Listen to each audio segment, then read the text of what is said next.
on to meet and greet new staff. Oh, I do. Oh, I got it. I don't know where to go. Fire department wants to talk about using the building. we'll put that under new business. Yeah.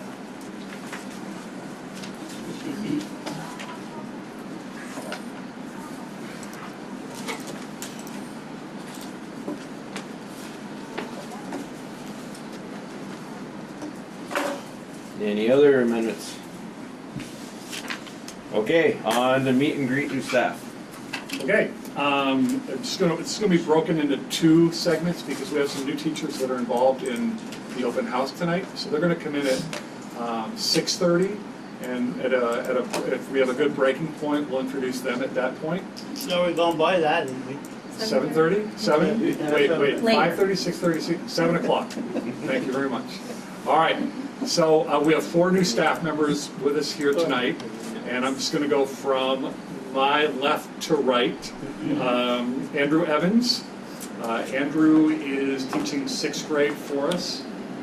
Andrew is a very veteran educator, taught for many years at Fairfield School, taught both of my children quite well, and we're glad to have him back in Franklin County.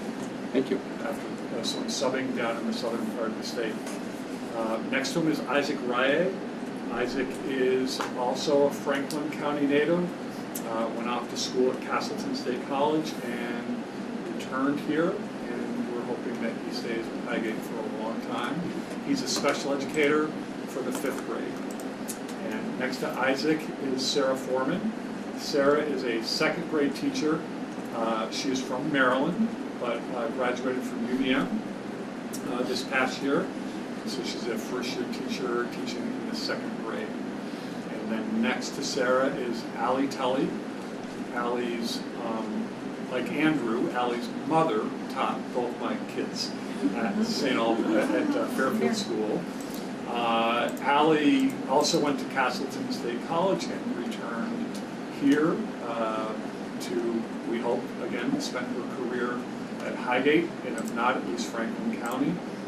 So one of the things that I will highlight is the 2 other people that will be joining us are also high school educated and elementary school educated in Franklin County, and have chosen to come back to live here. So that's a little bit of a distinction with our incoming class that we haven't had in the last few years, is having some really some local talent. And Isaac and Allie also have the distinction, or if we may not want to call it a distinction, but they were actually students of mine as well. So I don't know if anyone wants to ask a question, or they're prepared for a brief repartee if you want, but it's up to the board's discretion. Well, yeah, why Highgate? I love the area, family in the area. I really looked for a job quite hard in the southern part of the state because my mother is down in the Hudson Valley in New York State, and she's getting on in age and her health isn't so good. So I wanted to be, that would have put me 2 to 2.5 hours from the old seeing my folks, which would have been perfect. Didn't come through. I put out my resume a lot. Pat was very quick to offer me a deal and said, limited time offer, take it or not, and I wanted the job. So it's a lot like coming home in some ways. I know the area, I know the people, I'm comfortable here. The idea of owning a 6th grade, I was a middle school English teacher, so I just had them for one subject. I have taught self-contained classroom 6 years out of my 27 years experience. Owning the kids again, from beginning to end, attracted me, and that's a lot of the reason I took it. Okay, so I'll go next. Like Pat mentioned, I was born and raised in Franklin County. That was probably the biggest seller of the job, is that I wanted to be in Franklin County. Knowing Pat, too, is a principal that I was comfortable with, somebody I've known for quite a long time. And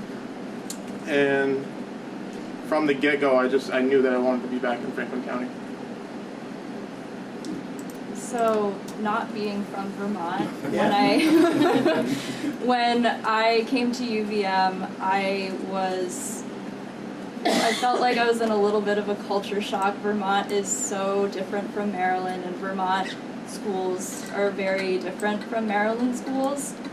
And I came to Highgate because I think that this school represents everything that I really love about Vermont. I love the small size. I love the emphasis on community building. I love the support that I have here from the K-2 staff. And yeah, I think that the school just really represents everything that I wish that I had growing up. Like Isaac mentioned, I'm from Franklin County, so I only applied to jobs in Franklin County, teaching positions. I subbed a lot at Fairfield and at SATEC, and as soon as I came in here for my interview, I was sold. Everyone was so welcoming, and the school culture and the community, I fell in love. And then as soon as I started, everyone has been so welcoming and so supportive. I'm super happy to be here. And I think I forgot to mention, I don't know if I mentioned, Allie's teaching 5th grade. Did I say that? No. Yeah, that's great. Thank you. Great, thank you for coming. We really appreciate you joining our staff. Oh, wish you a good year. Thank you. Great, all right. You can stay if you'd like. It's your call. Go ahead, dinner. All right, Welcome, everybody. all right. Thanks for staying. Thank you. Yeah. All right, see ya. Okay, on to public comments regarding current or future agendas. Is this a good time for me to talk? Sure. Well, I don't know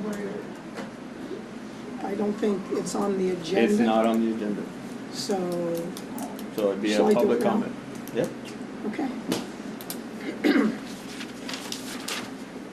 There was a discussion here at the last board meeting about, with the election coming up on November 6th, you know, what needs to happen to have it here at the Highgate School. After the election in 2016, the board, when I was on the board, we talked about some of the concerns, and some of those concerns came from ourselves, but also from staff in the school and from some townspeople at a select board meeting. And so I'm just picking up on what had already been identified as an issue, but in 2016 and 17 with everything else going on, there was no final decision made. So I guess I'd just like to summarize some concerns that I have about holding the election here at the Highgate School, and then some possible solutions. So the voting hours are from 7 a.m. to 7 p.m. So my first concern is for the safety of the students and the staff. The voting is held in the gym. There are 8 different entrances / exits in that gym. 8. Okay, so when one gets in the gym, there are places that they can go. In addition, once they come in the front entrance to the school, then if they can't come in and turn left, they have access to this part of the building, the primary part of the building. I think that there's really no easy way to block this area off. So I think there's a legitimate concern for staff and safety. Second of all grades, including the 5th and 6th, if they want to, but not necessarily if they want to be clever about it, but all grades have to transit through the gym during the day, more than once. And so they will be walking through the gym where there will be people, voters and workers, there. And to cordon off the gym is also would be a really hard thing to do. My third concern is the buses dropping off students in the morning and picking students up in the afternoon. And I think that's at 3 o'clock, but I don't know for sure. So, and then they'll pick up kids again at 5 o'clock after the after-school program. Last year, was it last year? I think it was last year, maybe it was 2 years ago, when at 3 o'clock, when the buses were here, but they come before that, we had some town workers go out and help to direct the buses and the people who were parking to come in to vote. Because the buses line up on the curb, and if you come in that entrance to our school, then going out, and for people who are used to the old Highgate School, you go out this way. So I think there's a problem there. To provide for the safety of our kids, to make sure no one is going past a bus that has its red lights on. So again, another concern I have. Then we have our safety protocols around fire alarms and lockdowns. So during a fire alarm, the kids, and Pat, you can correct me if I'm wrong, they exit through the exit doors in their classrooms. So I'm assuming that's the same, okay? So the kids will probably get it right, but what do the adults in this building, what do they do when they know that there is a fire alarm and that we have to exit the building? And will they go get their answer? And what if the fire trucks come? So I think that is something, I think there's another added responsibility for clearing the school.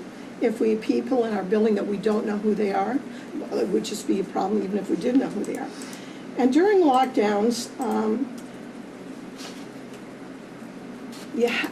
there are lots of different strategies for a lockdown, which I won't get into because I won't do it justice.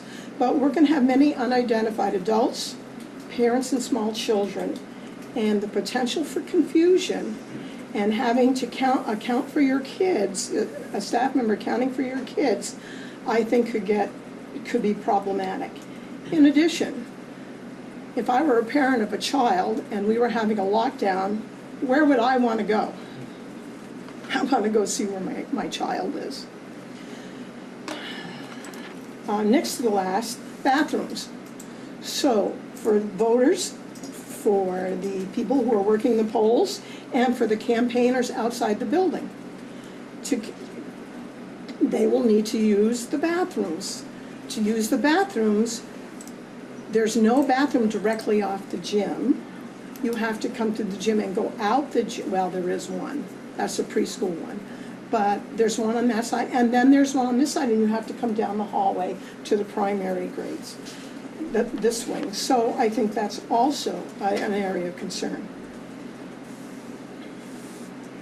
And my last concern is that the poll workers or law enforcement personnel in all likelihood will not know people who are coming to vote who have restraining orders or who are convicted sex offenders.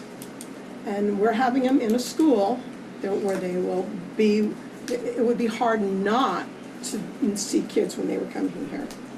So those are areas that I have concern about. So here are my solutions. The first solution would be to not have school that day for the kids or the staff. The second solution is that we don't have school for the kids, the staff can have an in-service and they can do it in the white building. And then there's no crossing. The third one is to relocate the third grade classroom on the side of the brick building facing the loading dock. You all know where I'm at? Mm-hmm. Okay. And the third grade classroom is the one on the end. Voters can enter through the fire exit classroom door, and they can exit either through that one or they can exit through the interior hallway exit door. So they come in one door to the classroom and they exit another door to the classroom and then exit out the building. And the fourth one is to continue to do things we have been doing and hope nothing happens. Now, Franklin doesn't have to worry about this. Where do you vote in Franklin? Town Hall. Swanton doesn't worry about this because they vote in the municipal building. Sheldon votes at their town hall. Okay. Highgate, we vote at the school because, among other things, we have more people in Highgate and more people who are voting. We have handicap accessibility to the building. We have a big parking lot, and when you're coming in or exiting, you're not on Route 78. So the concern is not going away unless we somehow do voting telepathically. That'd be an interesting thought. But anyway, so for what it's worth, for my 2 cents, I think the best answer, I think either one or number 2 work well and address the issues of safety for students and for staff. Thoughts? I think we ought to close school. Huh? I think we ought to close the school that day. You know, it's, you know, we can, there's plenty of other days, we can find a day, you know, somewhere. I think, you know, I think we're bringing in a lot of people, and my feeling is, don't fool with it, you know. And you hear a lot of people out there concerned about it, just like Connie is. I think our safest bet as a board is to cancel it. That's going to be mine. I didn't even think about it. Great points.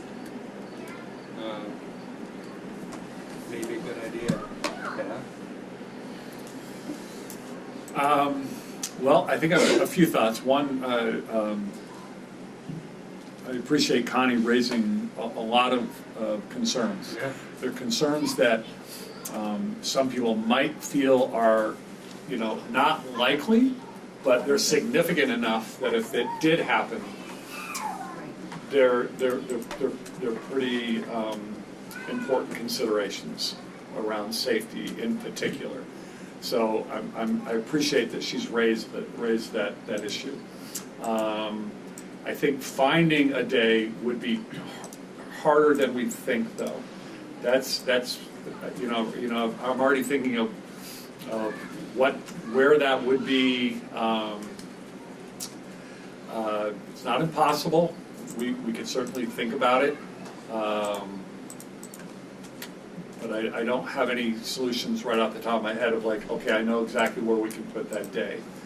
So that I don't know. But I do think the considerations that Connie raised are worthwhile considering what to do on that day with our students and staff. And we don't have much time. I don't think we have a lot of time to, you know, something like switching a day is a pretty significant step. So without a lot of time. So that's my other consideration, is that we're probably 7 weeks away, 7 weeks out from that. I'm not sure what problems that would present. Do you want to take some time to investigate some of the options and bring them back to October? Because I mean, you know, there are some. Could everybody be on a field trip that day? I think that's a silly solution, but you were talking about moving kids around. You know, there may be some ideas. There may be ideas about trading a future in-service day. That was one of the suggestions. It's difficult to, you know, do it on the spot, but if we spent some time problem solving it. I would definitely need a little bit of time, absolutely. Yeah. And one of the options would be close school for the day. That sounds. Yeah. So my suggestion is we'll table this to the October meeting, and at which point we'll make a decision then.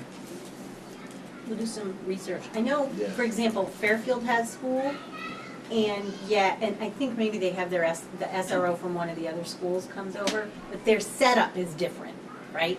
So even just asking other schools, I mean, that might be valuable to ask a couple other schools what they do if they hold votes.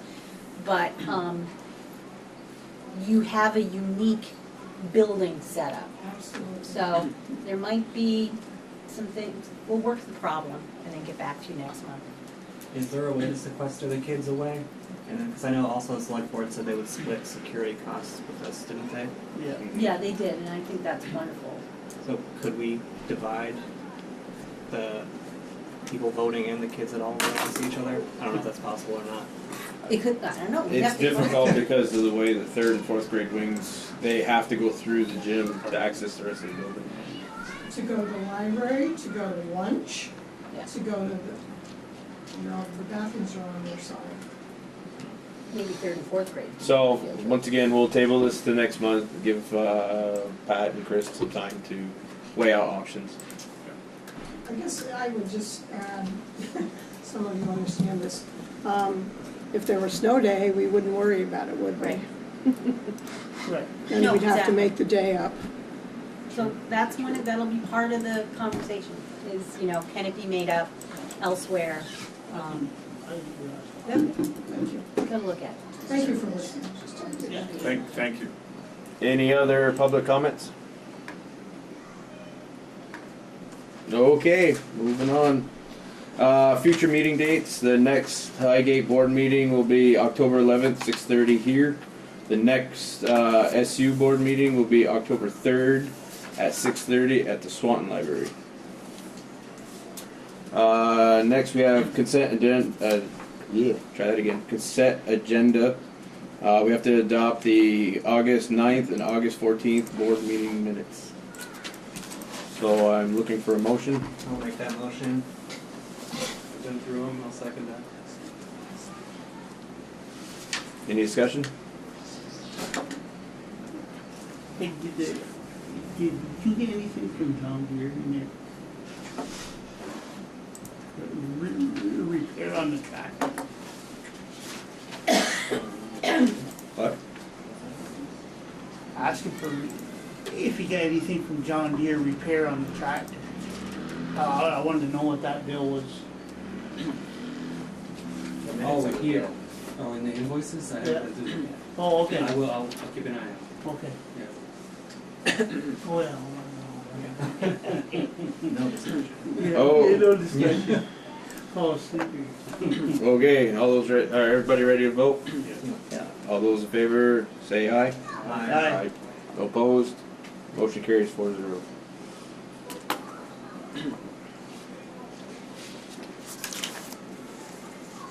I'm gonna jump around here a little bit because we have a visitor from, while representing Velco for easements.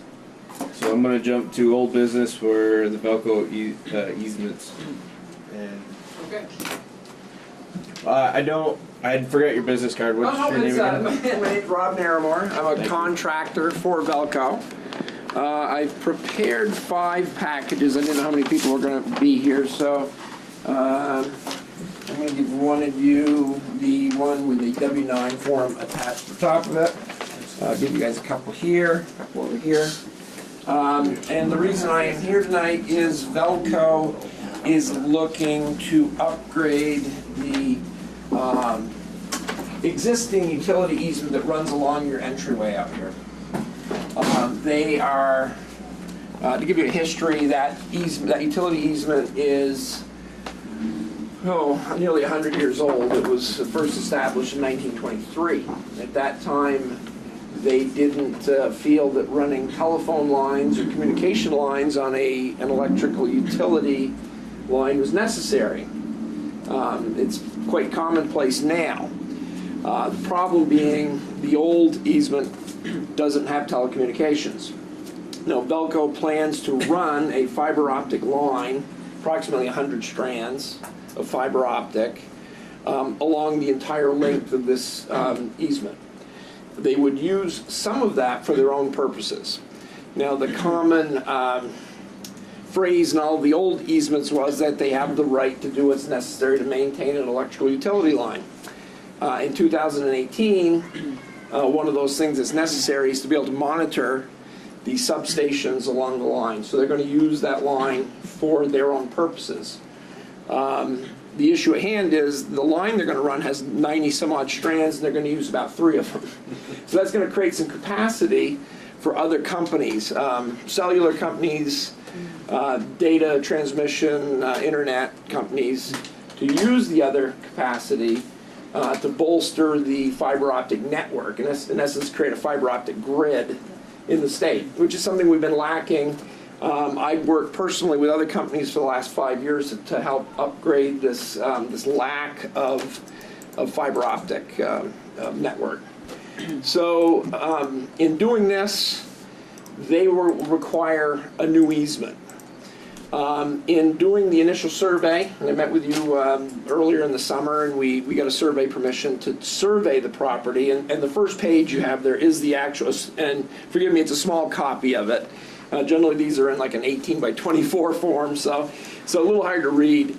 But if you look at those, you will notice that there is a kind of a gray, in that gray bar area, there's like a grid work that is the existing easement area on this property. And through doing the survey, obviously we determined that part of the easement runs on the school property and part of it runs on some town-owned property. I take it where the hockey arena is. So it kind of divides the two properties. So today we'll focus on this. I'll have to probably meet with the select board at a future date to discuss that side of the line. It was determined that there's 0.71 acres of land within the existing easement area. In determining that, we can now determine an offer that we want to make to the school, the school board here, for the addition of that line. And we base it on the town's assessed value of the property. And let me see if I have in my stuff here a copy of it. We have a copy of the old original easement, not the 1920s easement, but in the early 60s, an easement was altered as a new company. I think it was Franklin County Electric was involved at that time. Once again, did not grant telecommunications. The easement that I have beyond that, where it states easement deed, this document here is our proposed easement. And that easement is a modern language easement. It's more of a boilerplate document. It's not reflecting the names of the property owners, etc. That would have to be filled in, and we would do that. And that would grant the right for telecommunications. So that is the, and the page after that, this easement refers to danger tree rights, and danger tree rights are basically if there's a tree outside of the easement area that could fall into the line, Velco would want the right to manage that tree. So that's the only real addition as far as the easement space. We're not looking to widen the easement. After that, we have a page of Velco compensation agreement. We are proposing a compensation of $4,534 to maintain the width that it currently is and to add the telecommunication piece to the existing easement. So those are the documents. You can review it. I'd probably be easier just to take questions, rather than spew on about Velco and about the easement. There's no intent to widen it. We'd keep it within the same space. And as our survey revealed, part of the actual easement is on the town of Highgate's property, and part is on the school's property. So I'll take a seat, and anyone want to ask questions, by all means do.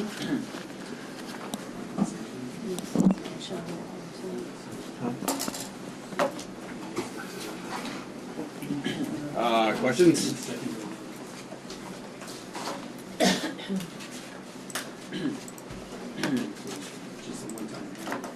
Now, when I talked to you earlier this summer, you had thought maybe they had already run the line. Have they, or I haven't they? think they may have already run the line out here. So there's not going to be any real aesthetic change to what's there now. The fact is, they're, like say, they're using a couple of strands of that fiber, and there's multiple strands in the coil. So it would give them the right to lease those out to other companies. So this is just giving them the leeway to be able to utilize the rest of the strands within the line. Yes, and That's already there. right, and to that end, they already have the right, if they need to replace a pole or do whatever is necessary to maintain the system, they would have those same rights with telecommunications. So, it's just expanding that. There's nothing in their plan to add poles, to change poles in their 20-year plan currently. They'll just maintain what's there. So, You said the width would be the same. So the width would be the same, yes. Any other questions? Yes. Yep. How is that, I'm reading the letter to the school, how is that compensation calculated? At 4,534? It's based on the town's assessed value of the land. We take the price per value per acre, and we use 40% of that value. So we already have an existing easement on the land, so we wouldn't be buying the entire parcel, so to speak. We would be paying 40% of the assessed value for the 0.71 acres. So, to add that line. And it's a fair calculation to, as we go up and down the line, all the landowners get the same offer based on assessment. So.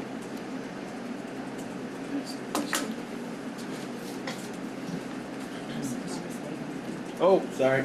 Connie? Oh. Does this in any way change the use that we currently are using that land for? No, it does not. One of the things it does do is kind of defines Velco's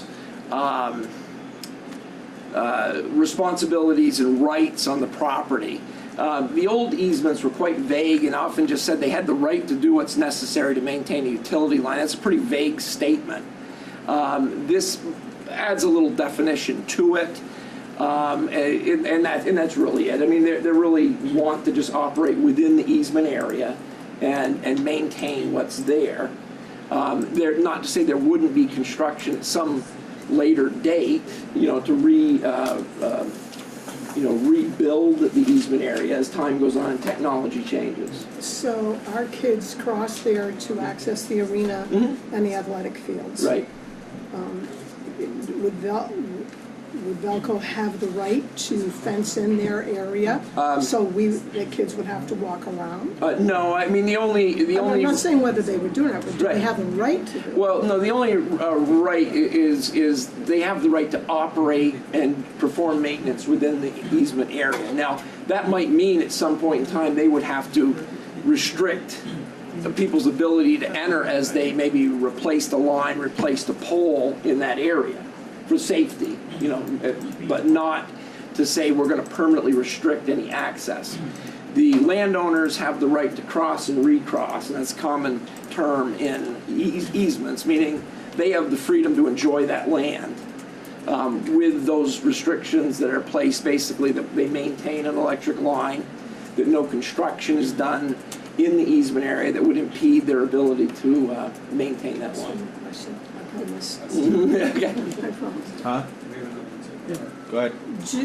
Would the school have the right and the town have the right to use the underground to drill or put piping or something underneath the easement? Velco requires that they're notified of any construction, and meaning that they have the right to approve or disapprove of it.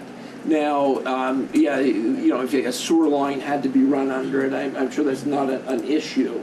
The idea that someone might construct a building under there, that would probably be an issue, and then it would be hard to maintain the line, and there could be safety issues involved with that.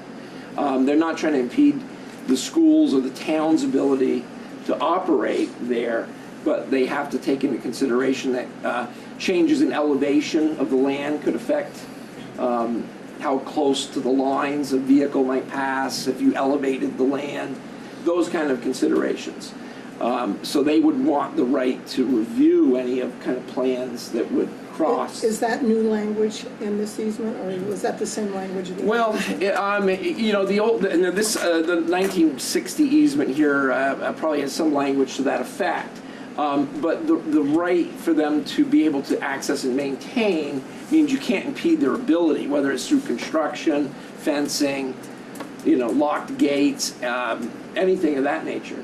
So you've never had that right as long as the utility's been there to impede them maintaining and constructing So, on that site. Chris, with this, now we're talking, it's running right around our parking lot, right? Across. Yeah. Is this, would this hurt we're talking about redoing our parking lot and grading it all and all that, something in that way, would this affect us? Not any more than it would have before, because they're not changing the easement boundaries. They're just changing the amount of lines on the line the line that's existing. So we would have had to go through these channels Before. regardless. Yes. Okay, so we're all, And to further to that point, in this survey, they are showing areas that they're marking in gray that I take it are facilities, whether it's parking, you know, paved areas, Yeah. things of that nature. Okay, so those are pre-existing and those can continue to exist and be maintained by the school. Now, if the school said, we want to put a flagpole that's going to be 60 feet high there, that becomes an issue. Okay. And if they were going to expand their parking area, I'm sure there'd be no issue with it, but they would probably want to know that how close to our utility pole are you affecting guy wires that might be holding a pole in place, that kind of thing. Okay. They're not saying no, but they would want to have some engineer look at your proposals. yeah, That's it. But what exists in this survey can continue as okay. is. Okay. That's what we were talking about. So is this something that you're gonna want a motion tonight, Chris? I think we need to Talk about it? Maybe consult our lawyer, just make sure that we're, you know, cover Yeah, our yes, bases. and by all means, review the easement. If you, and during your attorney review, if there is concerns about maybe some of the things you mentioned, crossing, recrossing, those things, specific language can be added. Now, Velco's attorney does not want to have a volume of what ifs put into the document, but if there are specific concerns, we can alter this document to address those.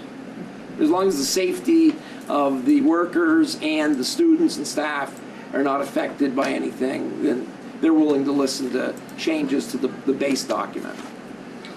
So I can have this reviewed by our school attorney, and then we can make sure it's on the October agenda? Yes. Okay, Yeah. perfect. Good. And I can return at that time, or any questions, the attorney can contact me. I will put them in touch with Velco's legal staff. Okay. Perfect. Thank you very much. So you gonna have him come back next meeting? Yes. Yeah, I can, any further questions you might have. It would be a good time to have any attorney review handled between now and then. Right, absolutely. So we could maybe iron that out. Yeah. But that's all I have. Okay, thank you very much for coming. Thank you. Now we got our teachers. Okay, I see we have some more of our teachers here, some more meet and greet. We do. So I'd like to introduce Emily Frazier on my left and Tori Hubbard on my right. A continuation of the theme of hiring Franklin County graduates. Just an interesting, I think, note is that both their moms have worked in schools for many, many, many years. And Emily and I kind of found each other in an interesting way, was that when her application arrived, her experience was in San Pedro Sula, Guatemala. Honduras. Thank you. And and it caught my eye because my brother lives there, and it also 2 years ago had the distinction of being the murder capital of the world. And so I knew we had somebody kind of special that would go down to a town that had the moniker of murder capital of the world. and then we learned more about her and that she was from Franklin County, and the rest is history. So Emily is a special educator with the 4th grade team, and Tori is a classroom teacher in the 4th grade team as well. Richard. Yeah. Why did you choose Highgate? Well, I chose Highgate more because it was close to home. It was something I was familiar with, Franklin County. Being abroad, I got to meet a whole different set of adults and students than I would have gotten to here. But it wasn't comfortable there in the sense that I could connect with everyone there. But Franklin County, like, this is my home. This is where I'm going to be. It's where I'm going to stay. Excuse me. I'm actually buying a house in Richford, so I'm going to still be in that Franklin County. Oh, you do? Look at that. We'll see each other in Richford School.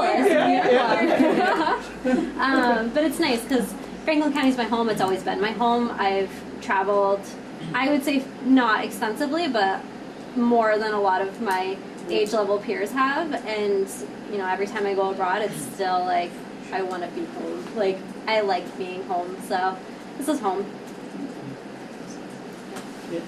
Similar to Emily, I am a Franklin County native and I love the area. This is home to me as well.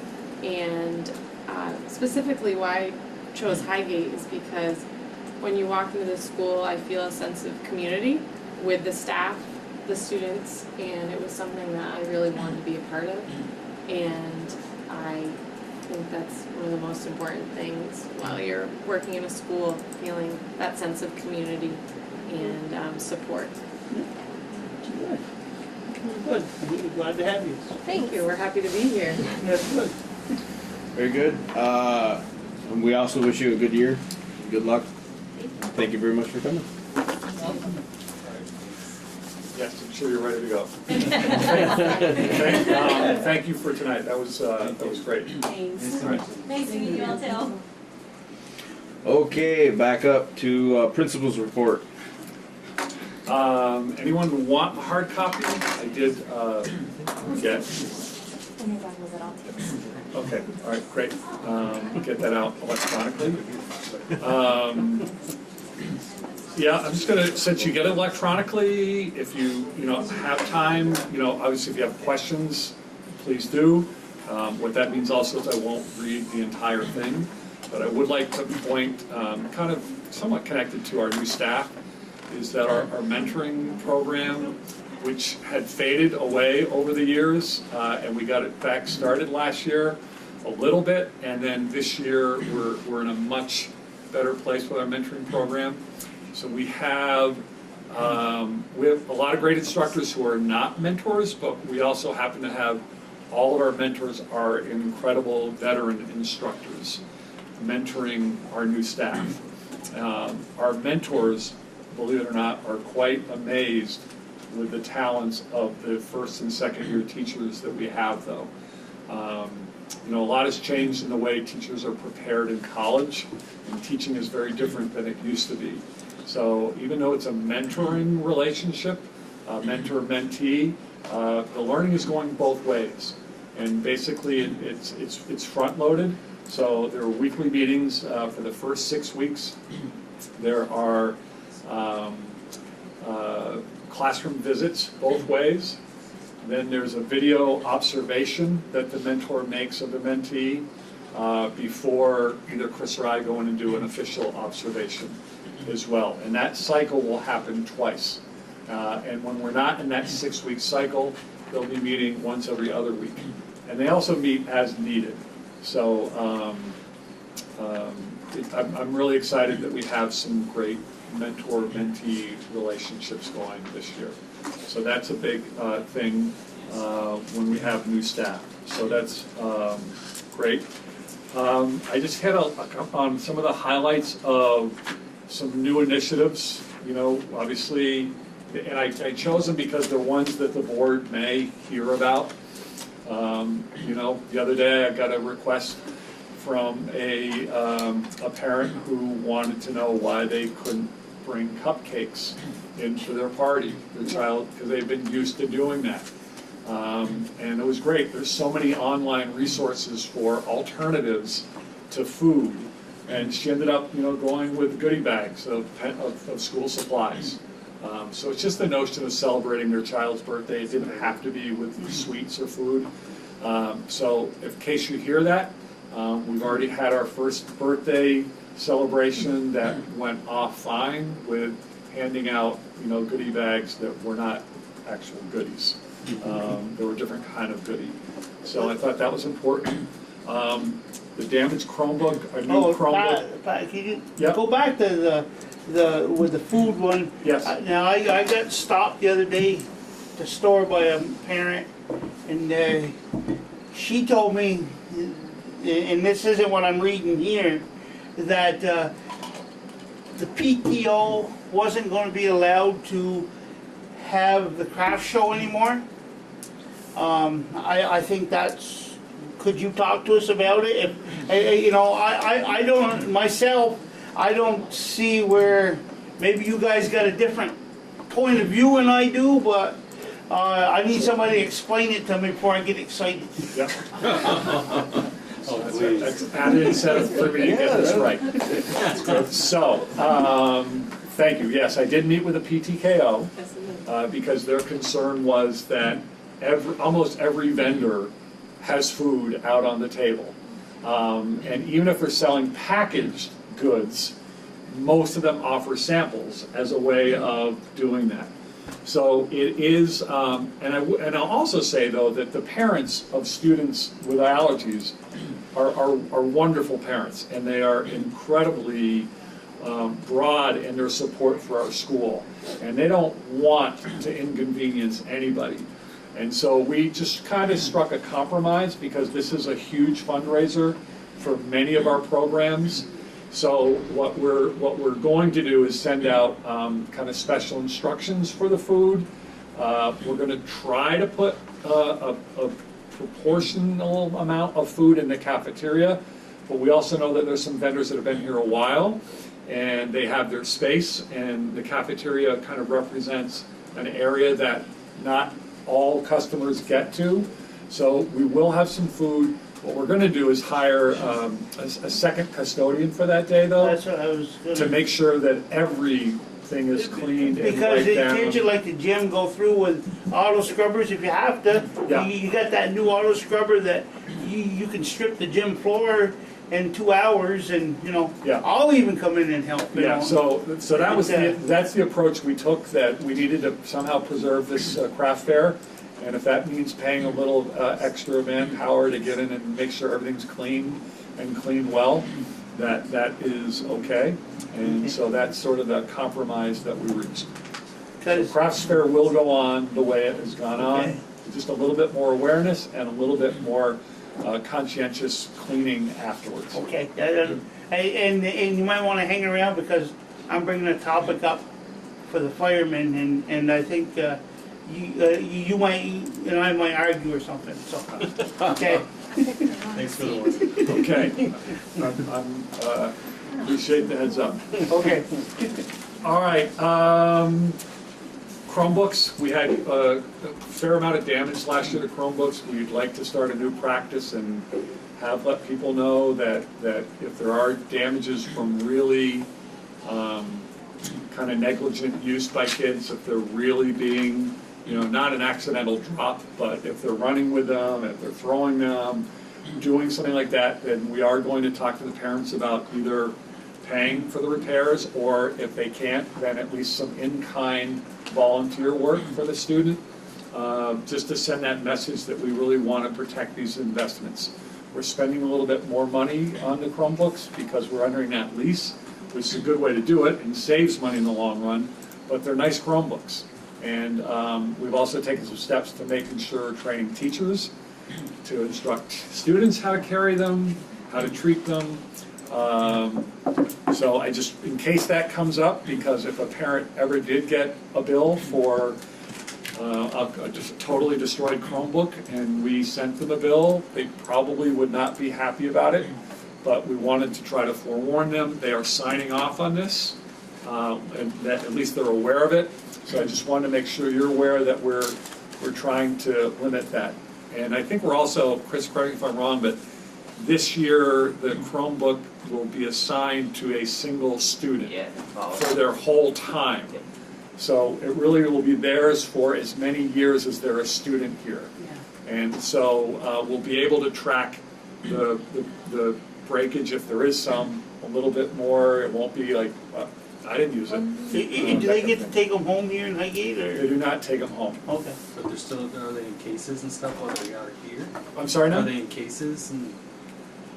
Well, they're in carts, and so they're taken out of the I've seen them carts. over here.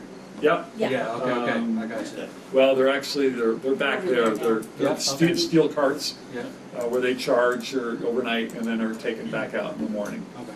So if any of that comes up. And then I think that is about it. We had a great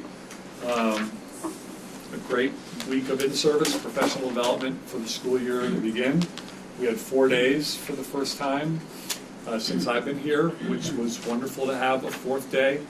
It just allowed us to do a lot more things. And with new staff working on teams, it allowed us them to get their units prepared together. And if we didn't allow that, I don't know if we would have been so consistently prepared across all grade levels with units ready to go for students. So we had a great start. And I'll turn it over to Chris for his part. Yeah, I'll just second that. The extra day of in-service really was night and day in terms of feeling of just being really prepared to go into day one. Doesn't seem like it would be a big difference, but it was. I'll just touch on one thing. I've got kind of 3 things all under positive climate for learning. The walk to school days and community gatherings, you can just read it, it's pretty self-explanatory. I do want to talk a little bit about our integration of PBIS and something called restorative practices. I'm curious if board members know what restorative practices is. Kind of yes, no, nothing. Why? Give us a quick overview. Okay. Yeah. So it's really leverages kids feeling connected to everyone else, and I mean it's a way of trying to get kids to really feel how they impact other people. And so we talk so much about behavior, and I know that Pat, the first day he hired me, or the first day he interviewed me, said, you're going to be working on behavior because we need to be able to protect the integrity of our learning environments. And what I've noticed is PBIS is wonderful. It's research-based. It works in a lot of places, but there's a gap, and it's for kids that don't really feel like, so what? This is the expectation. This is what I did. They didn't match, but why do I care? And restorative practices fills in the gap of why do I care? It's because I affected other people. Kids do have a very baseline level of empathy, and restorative practices provide structures to talk about that. All I'll say is in the 2.5 weeks, and I said this at our district admin meeting today, 2.5 weeks of this year I've seen more tears from kids, but tears of like really recognizing that they did something that impacted somebody else than I saw in maybe the last half of last year. What I wrote in here is over this year and next school year, we're going kind of full scale implementation. We're doing it slow over 2 years on purpose, so it's not just dropped on teachers' laps, but I really feel, I felt from October, November last year onward that this gap existed of why do I care that I misbehaved? And this, I think, fills the gap. So you'll hear more about it probably every month or every other month from me until this is kind of full scale next year. That's about it. Could I add one quick thing? Yeah. Just it was a great explanation. It's kind of why should I care? It basically takes adult-like punishments away from schools. When a kid does something wrong and then just gets put in an in-school suspension room, which we still have and we will need to use occasionally, but as part of that, they spend their time in the in-school suspension room, but don't just go back to the room like nothing else happened the next day. That there's got to be a process with the child or the classroom or the person that they impacted And so we hope, as the saying goes, we hope it really is what helps build strong children, because as we know, it costs a lot more to try to build strong adults. So if we can get to them now on their empathic feelings and how to be a member of a community, that they will be less likely to be somebody that does something injurious to the community as they get old, when they're older. So we're hopeful, and Chris has done a fabulous job spearheading this. So I think it's great potential. I do have one thing to add to, or I would like you to talk about it a little bit, because I fielded a lot of phone calls over it, is the extended day and how it's going. I believe we have a visitor due to it, but just curious, you know, because this is the last week of the trial, right? Right. Yeah, tomorrow would be the last of it. I've been back up. So this is the first school I've ever worked at, I've been principal of, where we have teachers under contract until 3:30, and kids were leaving at 2:45. In most schools, if not all schools, where I've been an administrator, you teach up to the end of the day. You know, that's when the day ends. And anything that you do beyond that is, you know, it's a staff meeting or that sort of thing. And so one of the things that I've noticed in my time here is that, you know, what do we do with those 45 minutes? So 2 years ago, I actually approached the superintendent and was looking to extend our school day, because our relationship with our bus company is great, because they only serve Highgate and Franklin, and they don't serve us combined. Our Highgate bus drivers are just Highgate. And so the only thing that was really preventing us from extending our school day and getting in extra learning was our middle and high school students that come here and then need to be brought home. And so I approached our bus company, and I approached the high school administrators, and along with Julie, and said, can we give this a try, where we dismiss a little bit later? So last year we had 2 dismissals, I think 2:41 and 2:46. And this year we are dismissing at 2:55. The problem with dismissing, you know, at 2:41 and 2:46 meant that learning stopped really at 2:30. Because so if your child was in art class or PE class at 2:30, they had to go back to the homeroom, get ready, because they'll be dismissed in 11 minutes. So those students who had unified arts at the end of the day were never getting what all the other students were getting. They had basically a shortened class. But that's actually not even the most important part. But that's pretty important, because that's all about equity. And high on the principal's list, next to safety, really comes equity. Are all kids getting equal opportunity? And not all kids were. And you can't switch the schedule around so that often, so that every grade level was getting the little shortened period. Just impossible to do. So, but the most important thing is that when looking at schools that have been effective in getting kids who were almost meeting the standard to meeting the standard, was to creating some success time, win time. There are names for it in all the schools, but it's basically when it's a time of the day when you take kids who have not quite got what you wanted them to get, and you provide a little extra intervention for them. So we didn't have any interventionists here tonight, but you know some of them, like Amber Renadette, Lynn Hansen, they're interventionists. And so they work with the classroom teachers to say, okay, these 12 kids did not do well on our last assessment. What are we going to do for those kids? And so we needed to create this success time. Well, we couldn't do it in our time day. And so it's roughly a 30-minute time period. And so we actually worked pretty hard, and instead of adding 30 minutes onto the day, you know, we nipped and tucked here and there, but ended up with the need for about a 10-minute extension, which would allow us this 30-minute success lab. So in every grade level, we have a 30-minute success lab now. And so what that meant was, okay, what do we do with these students, the middle and the high school, that come here?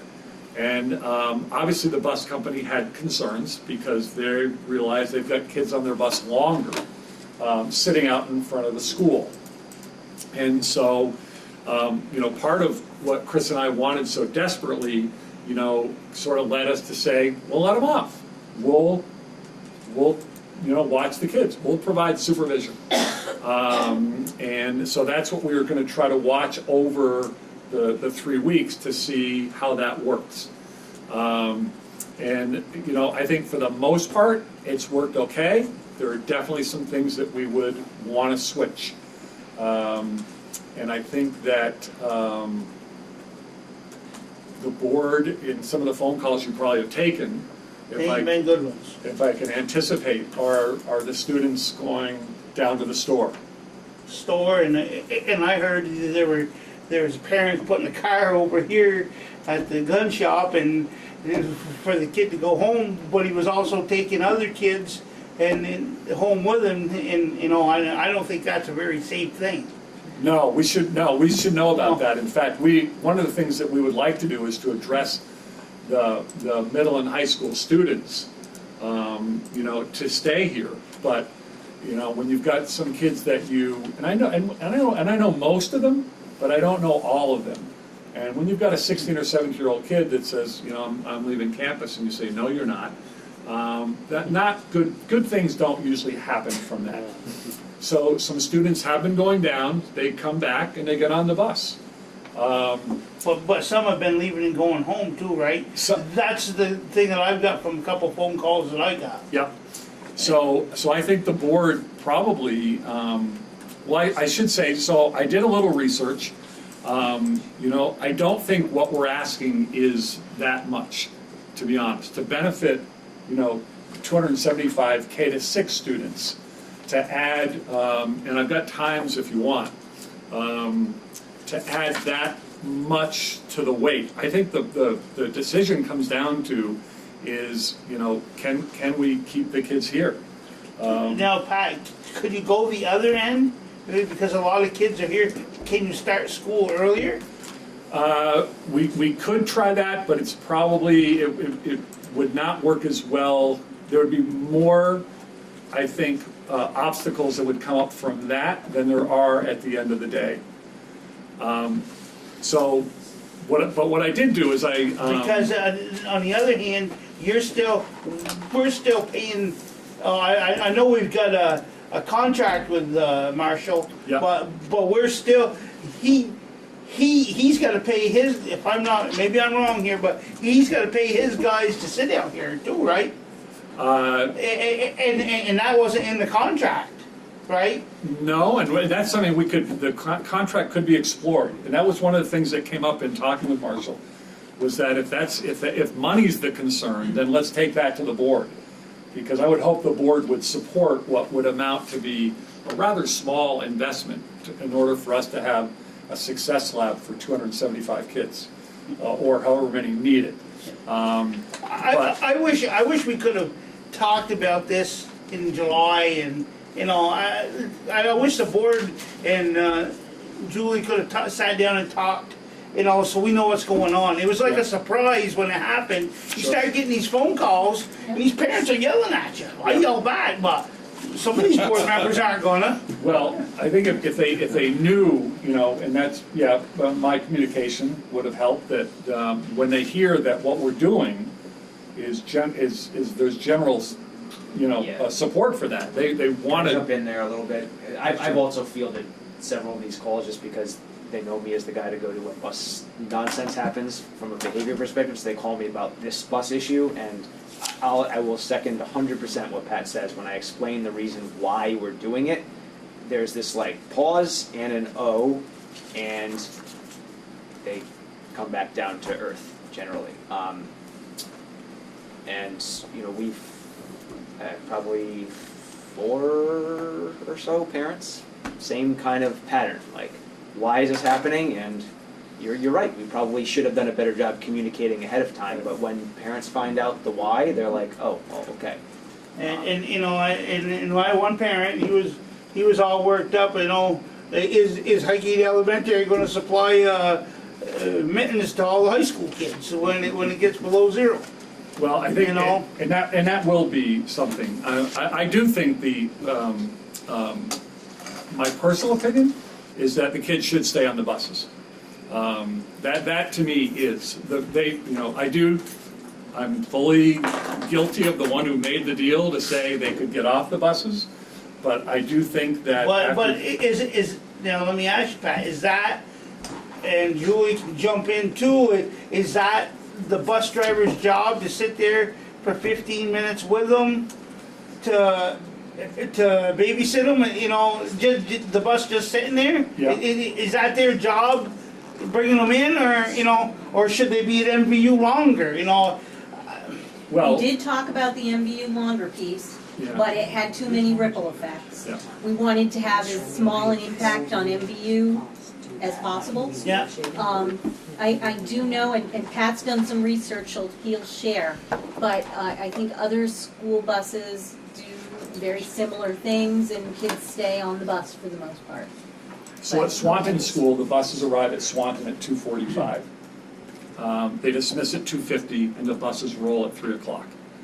Their high school kids are on the bus 15 minutes. But some of them, I rode on the Swanton bus before, but some of them Swanton buses drop off on the way to, you know. Yep, There's a they couple do. stops, Yeah. yep, they do. They do.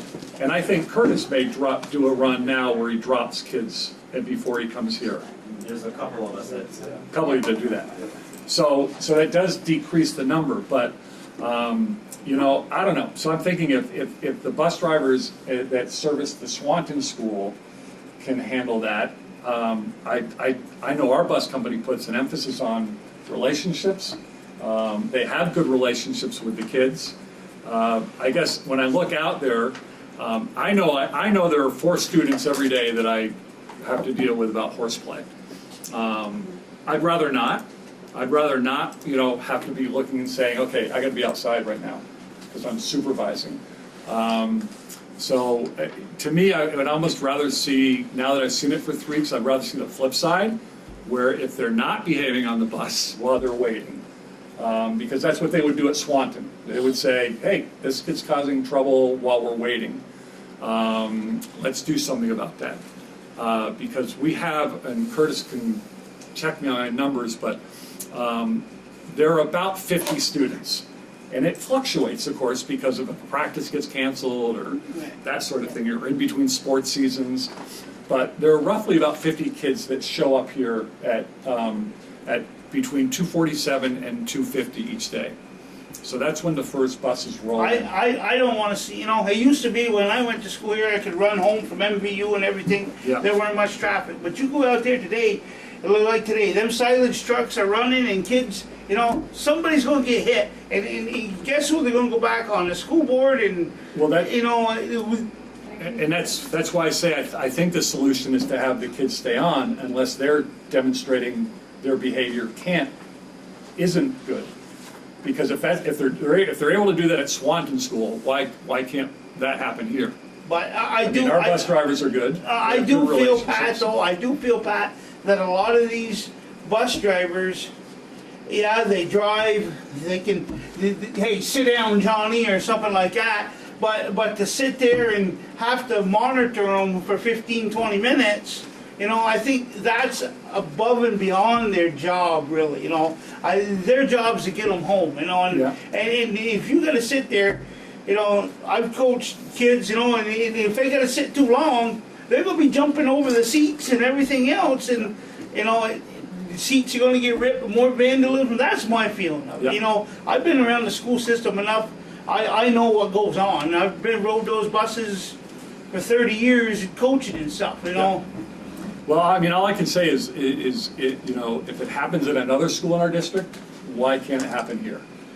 Because, and I know you're talking about Swanton kids behave better than Highgate kids? Well, I think it's a different location. You know, I think it's just different. you know, there's more kids that can move in Swanton. We're a little more rural. You know, I just think you're in a different kind of school. And I looked at Franklin. Franklin's doing it because it takes longer for them kids to get up there, is what I investigated. You know, I don't know, pal. I just think we're opening up some worms, you know, cans of worms. You know, obviously, I mean, I think it'd be worth it. You know, we're helping out a lot of kids that are going to get a better chance to learn. You know, but I'd also like to see you try it on the opposite end of the day. Try it, you know, and it might not work, but give it a try. You know, you never know. Well, I think that one of the problems there, especially in the winter, is that the buses aren't always able to arrive when they're supposed to, and then we're going to lose instructional time. But I don't know. I think when I did do the research into this, and part of it, and Curtis knows we were out looking. You know, if you spread out those 50 kids on, I mean, when they show up, when they get off the buses, normally they would go right to the other bus that they're going to get on. So certainly the buses that come in have a lot of kids on them. But when they get let off and they were to reboard the buses that they will take for the next journey home, that group gets dissipated. You know, there aren't as many as there are. So there's some buses that have no kids, there's some buses that have 4 kids, there's some buses that have 17. 14 was the max today, yeah. 14. That, again, that can vary. So Pat, when we did that, when MVU did this, they tried the extra day, the longer day. Yeah. Well, were you part of Highgate then? No. So you don't know. That's why Witten wouldn't talk to me about it. I think. Okay. Yeah. It's a tough issue, but I don't think the solution is that difficult. I think the solution is doing what they do at Swanton, and that is the kids stay on the bus. And if they are behaving badly, then take them off the bus. I would rather supervise 4 or 5 kids that if they get thrown off the bus than 50 that are milling about and taking off down the street. You know, one parent I talked to said, I said, honestly, the favor you could do for me is to tell your kid not to leave because he's 17 years old. He's like, tell him not to leave. We would rather have him stay here. No, I don't care. Well, of course that parent's going to care if his kid gets hit by a car. Right. Then it's going to be a whole different ballgame. Right. But I also think that if there are 50 kids out there and I've got 4 out of 50 that I'm having to talk to, isn't it worth it to have a success lab for 275 kids possibly? So to me, it was just a reasonable trade-off at the time. We have good bus drivers; they have good relationships. Yeah. And you're working out the bugs. What's that? You're working the challenge. Yeah. So I know Marshall supports what we're trying to do. At least I've been told. He tells me, yes, we want to support. We know what you're trying to do. And after seeing for 3 weeks, I'd continue it the way we're doing it. But I do think the liability is an issue. And if anything, I would rather then say, why don't we try it where the kids stay on? And if they're not behaving well, then they get taken off. But that way, you know, I'm not out there, Chris isn't out there. You know, we put 3 or 4 staff members out there for supervision of 50 kids because we know. Now, the good part is, with the exception of kindergarten, it's just coming out a little early right now, and they won't be coming out early. Once the bell goes for dismissal, all the middle and high school kids know that they can get on their buses then. So our kids coming out do not mingle with the older students. The kindergarten right now is, but we need to we're going to get them to delay coming out. So they're not out so early, they're just learning. And remember, this is the first year that kindergarten is going all day from the beginning of the year. So they're trying to learn the ropes a little bit. So anyway, so that's what I would wish. I didn't wish that in the beginning. Otherwise, I would have been right up front with Marshall and said, I want the kids on the bus. But when I learned that 15 minutes on the bus at Swanton happens, And I know that we've got good bus drivers. I mean, why can't that happen here then? Yeah. I don't know. That's just. Well, Curtis, you got a few words for us? Tell us how it's going. I'm curious, where did you get the information with Swanton? The principal. From Dina? I'm sorry? Dina? Just Dina. Just Dina? Because I talked to Dina a few weeks ago, and she didn't mention anything about waiting, like what we were doing. Yeah. Because I gave her the heads up that their buses coming from Missisquoi to Swanton were going to be a little bit earlier because we changed in line, and she didn't think it would affect them at all. She wasn't concerned with it. But anyway, so yes, we definitely we like what you're doing. That's great. You know, did you get results in 3 weeks in that short period of time? For the intervention? I'm curious. Yes. No. We don't even start that till we gather data, but that would be something in the next few weeks as we do assessments. Anyway, we to meet the time, we changed the line at MVU. We put the Highgate buses in the back, Yep. and I believe we got you 3, 4, 5 minutes or so. So that helped a little bit of a cushion. Yeah, absolutely. After the first week, a few drivers decided to do their high school because they were local. Yeah. For instance, 78, all the high school are delivered. Lambton Street, something close. Yeah. We try to get rid of them. But the rest of them are just pulling in and waiting. Yeah. I don't know how many drivers would like to babysit for 15 minutes. Yeah. I don't know how many drivers would stick around for an extra 15 minutes. They, I don't know. It's hard to tell. Like Rich said, I don't know if we don't know if we pay them enough to babysit. That might just be enough to break the camel's back, you know. Yeah. And then you'll see me on 3 or 4 of them at the same time. Well, that's why I say if you know, when you look at the vast majority of kids, they're standing out here fine. They're minding their own business, doing their thing. We keep the public Wi-Fi open so they can text and, you know, do their thing. But it's only, you know, it's a few kids, and so that would be my only concern now is just the liability. Because as understanding as the parents are, they're not going to be understanding if something were to happen to their child. And, but, you know, to me it would be, I don't mind taking on the parent communication of a child, even at middle or high school, that's not behaving on the bus here. You know, because the high school administrators that was their concern, like, oh, all right, so now we're going to get more phone calls. So, you know, I don't think we mind doing that because these are almost all, not all, but mostly are 9th through 10th graders. 7th through 10th, because they don't have their license, they don't have friends that have licenses, and so they're kids who I know. So, you know, I don't mind picking it. It's like the parent I called. I knew that parent. So I don't mind making those calls that the high school would normally have to make.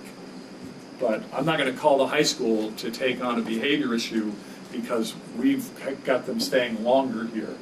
I think that's Chris and my responsibility for asking for the extra time for instruction. Now, what happens if you got a special needs kid that is autistic or something? What's happening with that kid? From the MVU? From MVU to here. I'm not aware that we have anyone in that situation. Well, I know you do. Well, if there was a particular issue with a particular student, Pat and Chris would be working with MVU to see what the plan was for the kid. I know there's one, you know there's one. Last name is the same as mine. But they would work together. Oh, yes. Yeah. Yeah, and I've actually talked with him almost every day. Okay. Yes, he has lots of questions. He hasn't gotten angry with me though. Right, that's. Don't choke on yourself. Well, I tried to, you know, so, yeah, but that's what I'm saying, you know, it is he, you know, it being 15 minutes, having to wait and get off and, Yeah. you know, but it's worked good with him. Yeah, he's not one of the four that horse plays out there, so. And you know, I don't know, it's, it takes Swanton 10 minutes to dismiss and roll out. You know, we're rolling out in 5 to 7 minutes. And we're smaller, we're half the size, so that should happen. So, you know, I think we can do a little bit better and shave our release time a tiny bit.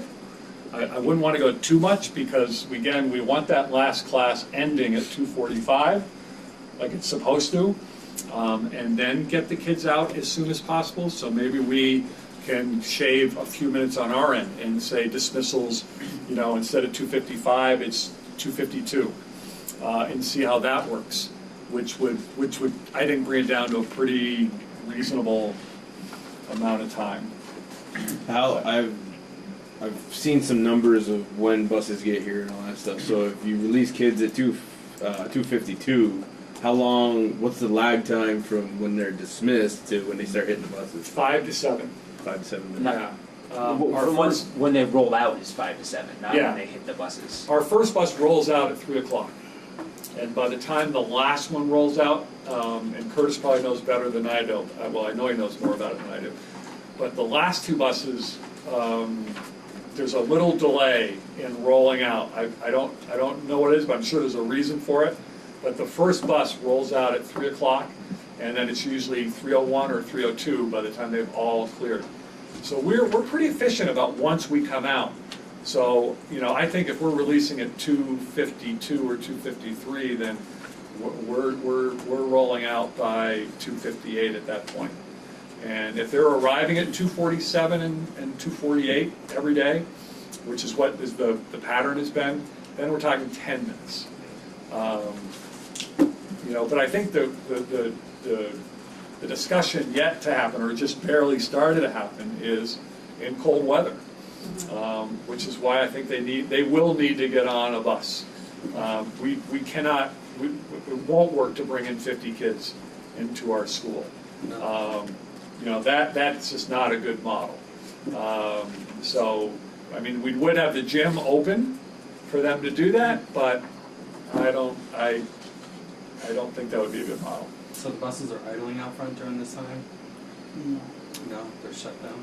No, they go over to the arena, right? Yeah. They will. Yeah, oh yeah, 30 below. But right now they go to the arena, I think. What do you do, go to the arena now? Today, no, we stay here in the parking lot. I saw them today. Okay. The first day they went to the arena, but that's how quickly we are getting out and loading up, that I was waving them back over to say, we're ready. And I think at that point, I think Marshall thought the release was 3 o'clock. So, and when I said, no, it's 2:55, I don't think it made sense to go over to the arena and wait. Okay. So they're out. Some bus drivers talk with the kids, some talk with each other.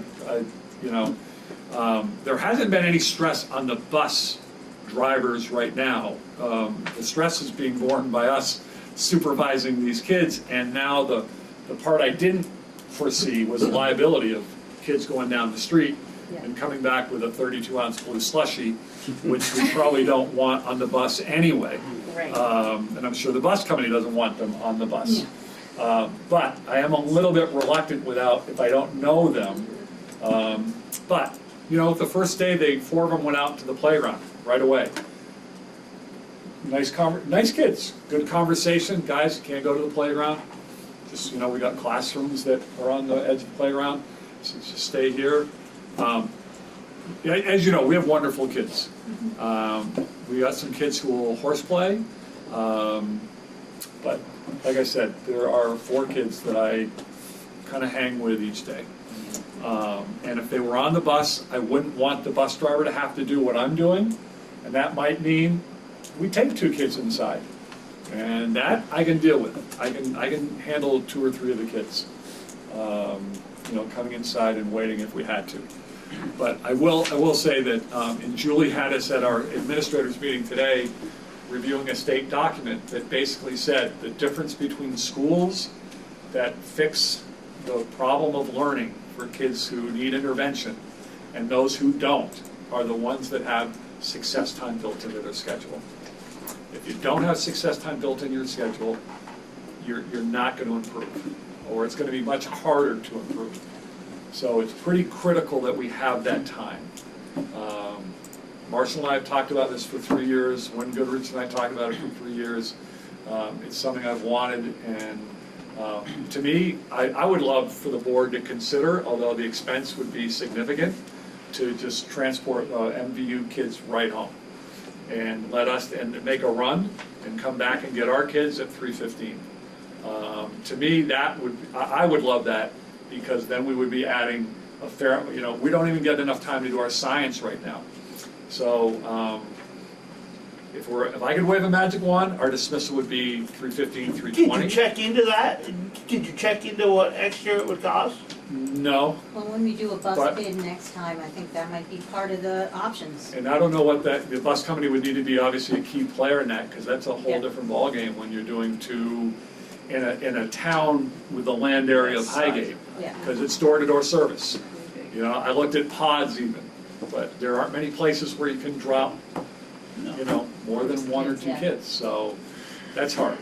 So I get it, and I appreciate the bus company's willingness to try this, and my next thing would be, I would appreciate their willingness to try letting the kids stay on and letting us deal with any kids who are not behaving on the bus.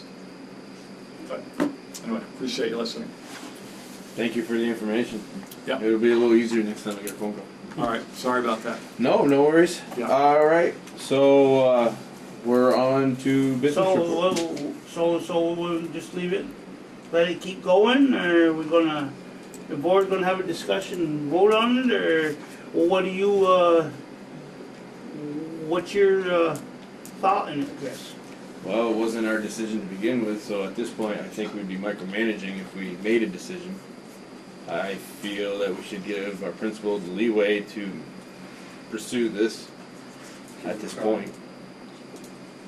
That's my feeling on it. Okay, I just think if something does happen, guess who's gonna get the brunt of it, Well, I don't call it micromanaging. I think that us 5 people are gonna get the brunt of it from these townspeople. And I know Wynn always said that we're just a policy people, but guess what? You live in this little town of Highgate. It's in a knit, close community, and you go over to the Irvin at 6 o'clock in the morning, and there's a lot of parents that come through there. And in the sad part, when they say, you're on the school board, oh no, I said I just retired. But they don't believe it, and that's what I'm saying, Chris. I know what you're saying, micromanage, but it's gonna hit us, and then people are gonna say, wow, you guys, we put you in office there, and we expect, I understand what you're saying, but I think as a board we need to discuss this. I don't know if it's a executive session topic between the 7 of us, or 6 tonight, but I just feel that I don't think we can dismiss it. Just again, it's one of these things. It's just like the Alice and all this stuff. It might not never happen, but that one chance it might. I'm a little nervous about it. I don't know how you guys feel, but I still think it's in the testing stage. See, that's the hard part. I mean, it's been 3 weeks. That's a pretty small sample set, because we don't even know if we're getting any benefits from this yet, because it's so early into it. I'd hate to cut it off, and just because I'm scared of liability.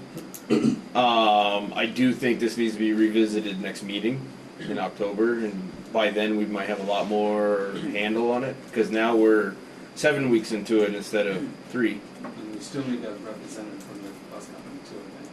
Huh? We should have somebody from the bus company at the same time. Next month. Yeah. Yeah, oh yeah, Somebody that's here. Well, I guess, could I just add then, because I think that Richard's sensing a lack of, like, where are we with this, and I can appreciate that. Can we try having the kids stay on the bus with the exception of students who are not behaving, and have those kids, so when the kids arrive, they then get on their regular buses, because you're right, your liability is gonna be huge if a kid gets hit going down the road. So the answer is to not let them go down the road, Exactly. which means they get off their bus, they go right on to their next bus, which is what they're used to doing anyway. Exactly. If kids are misbehaving, and it is really a hard time for the bus driver can remove them or call us to come in and we'll ask them to get off. See how that works. and I guess this is a question for Laura. I know you got the bus contracts. We signed a contract with them. Are we putting more on the bus company, or, you know? I think you have the right to, judging by the way I read it, I think that Highgate and the Franklin Northwest Board have the right to change route times, pickup times within reason, but there may be a monetary adjustment of the contract, a prorated monetary, meaning that there may be an impact to the cost, yes. So Marshall could say, okay, bill us a little bit more or whatever, okay. I just want to know if, you know, that, if it come to that he could do something like that. But these are Franklin Northwest contracts, don't forget, so while the principal has the authority to, the principal and the superintendent, I believe it says, have the authority to determine times and such, the actual contract and It's gotta go to the SU. It has to be discussed at the Franklin Northwest level, I believe. Yeah. And the Franklin Northwest Board would have to approve. If the amount changed, I believe they would. To a certain degree or any amount? I believe any amount if you're amending the contract. I have to go back to see exactly who did sign it. This is new, that it's been centralized, and we do have a Highgate Franklin contract with one busing company and then another busing company. The state has allowed that, but it was actually a special circumstance that they allowed to even allow to have us be able to do that. Could you check on that for me, and could I I get sent it something to on Julie that? too. Yep. Okay, yeah. Right, we'll put that on our next agenda too. Connie. So the question I wrote down is, who has liability if a middle and or high school student gets on the bus at MVU, gets up here, gets off the bus, and on walking to the store gets hit by a car? Who's liable for that? That's what we've been. Right, and I think that's certainly. Oh, that's a very That's why we important. wanted kids staying on the bus. Yeah. And I think there's a difference if you tell students, if the rule is that they need to stay on the bus and students do it anyway, I think there's a difference there, but we need to be really clear with our expectations. Yeah. And when we tried this before, another problem was the kids were getting off the bus and going to the stores and becoming problems in the stores. Which we don't want. I mean, one thing I'll say is that if they were to try to do that right now, they don't have time. They'll miss their bus. To walk to the store and then walk back and be a problem, I mean, the amount of time is just not great enough for Two them. of the kids that had this problem, they wanted to miss the bus. It's just a huge liability for both schools, you're right, it's a liability for sure, on both schools. The liability would be carried by both schools. Yes, you. And the SU. So I get that raises a different question because it's no longer our decision. It becomes a monetary issue. What approval process do we have to go through? Because we can't make the decision to say yes. You know, Marshall comes back, says it's going to cost X amount of dollars in order to keep the kids on the bus. We can't make that decision. Bring it to the board. So to the does that SU mean board. that the October 3rd meeting that would become an agenda item for the SU Absolutely. board? Yep. Okay. And Marshall should give me a call if that's something we want to talk about. Okay. Okay. Thank you, everyone. Are you all set, Richard? Yeah, for right now. Thank Very you. nice. Moving on to the business report. Sorry, I'm just making notes.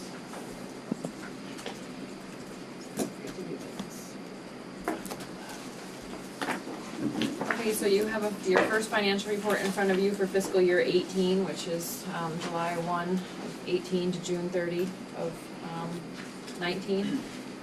Represents your revenues and expenditures as I see them to be at this point in time and what I anticipate for the remainder of the year.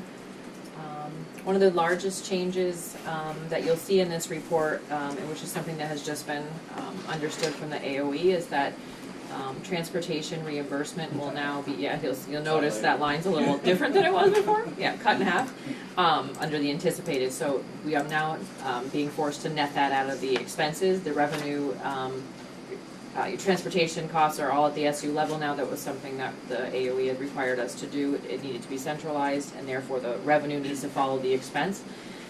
And so they're not allowing us to even reflect it at the local level anymore. We're trying to be a little more transparent, but which is why that line item there on the cover page and the last page. Yes. The plus and minus. Yes. Just moving them. Just moving it, just Okay. netting it out now, but a little bit, Like, wow. looks a little different. I saw the number before. We were planning on budgeting that way next year, so it was cleaner, but we got an email a couple weeks ago saying, sorry, you don't have time to do that.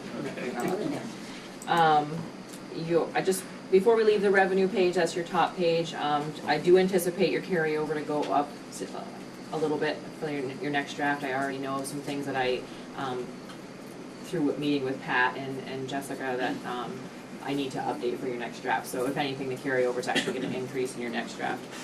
As far as the expenses, basically what I've done is update all your contracted services, your salaries and benefits to reflect all of the staffing changes that have happened for the new year. We continue to monitor that. One of the largest swings I see so far is, and this is pretty typical this time of year, but is where the special educators or educational support staff is being charged to gen ed versus special ed. We monitor those ratios, or the school does, and they collect time samples, and then we adjust those costs as we need to. But right now you'll see some significant differences from where we budgeted the special ed versus gen ed under the paraprofessional lines. Truly is a shift. It's just a wash from one to the other for the most part, along with salary changes. I thought it was more due to contract timing. That had nothing to do with it, really. Not this year. Not Sometimes this year. that happens. Yeah, yeah. When we're doing retro pays. Yeah, we So didn't that's have that because this year. It's because of the other. Yes, and just basic staffing changes. I mean, that's a more fluid staff than the professionals. Educational technologist. The educational technologist, that's one of the lines I'll be updating. So we had budgeted for a tech integrationist. I don't know if Pat wants to speak to this. Highgate will not be hiring a technology integrationist, but we had talked about possibly adding in some more technology support into that line. So right now I've taken out the integrationist, but I guess I've been asked to add in some more technology support. Yeah, we're finding that we had some significant server issues, and asking our technology coordinator, Ethan Couture, to try to play the role a little bit of educational technologist also resulted in a little bit of probably a little bit more work for him than we would like to see. So hiring some support for him would be my next remedy, but it would certainly be far less than hiring an educational technologist that budgeted for $70,000. We think we can hire a support person for $17, $18 an hour, at least, and if not, and not necessarily even full-time, part-time, or not even necessarily for the remainder of the year. But the startup of the school year and the server crashing, some things have really made it difficult for Ethan to keep up with everything that he's doing. And so, and he is a good, valued employee. So we would like to explore just hiring him a little bit of support temporarily. If it's a good model, we might continue it, but the money was going to be there anyway from the educational technologist, and we certainly won't be spending anywhere near what we would have for that. What about outside services? As far as support for him, if he were to get into mine, have somebody to call. Consulting, have somebody come in and help. Contracted service. Contracted. Sorry. MDU is doing some of that this year for different types of work. And Pat and I talked about there's different types of technology support there's network and server support, I mean, there's different Yeah. kinds of specialization, and some of those contracted services, MVU is hiring for certain broader types of service, like the networking. Well, I know other companies do, Yeah. and they also include phone systems and all that into the same package. Yeah. And it's an annual fee instead of, by the hour fee. So it's something maybe someone wants to think We didn't about. talk about that, but it's an that- idea. I had not thought of that, so that's certainly something we can explore. I would, again, MVU is doing some of that, so. Well, you have a lot less extra baggages with a contract. Sure. And you don't have the benefits and the overtime hour billing and all that stuff, so. We'll do that. Thank you. Other than that, again, we will continue the other big lines that we see that tend to be adjusted quite frequently and sometimes with a significant variance is your assessment lines, your special ed assessment lines. We know that those costs can fluctuate significantly. So Becky and I work together on adjusting those. I haven't done that yet. Right now you see exactly what is budgeted. We're evaluating with the special ed director and building principals and Becky Hart, who's the finance director. We evaluate those circumstances, and I should have those updated in your next draft.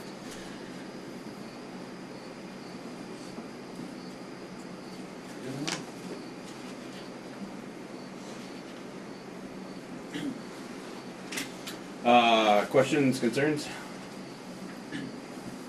Nope. I believe we need a motion to accept this financial report. Make that motion. I'll second it. Who made the motion? Steve. Any more discussion?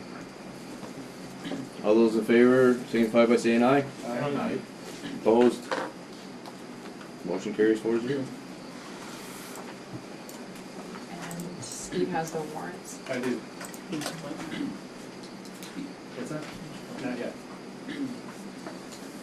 Okay, from the top, the accounts payable total, 183,489.68. Payroll in this packet shows 7,573.29. Payroll other disbursements is 175,138.53.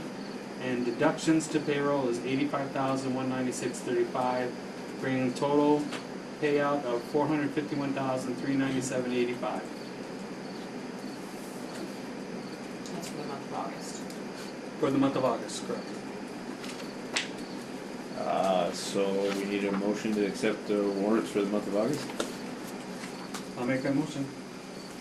I'll second it. Not much choice. Any discussion?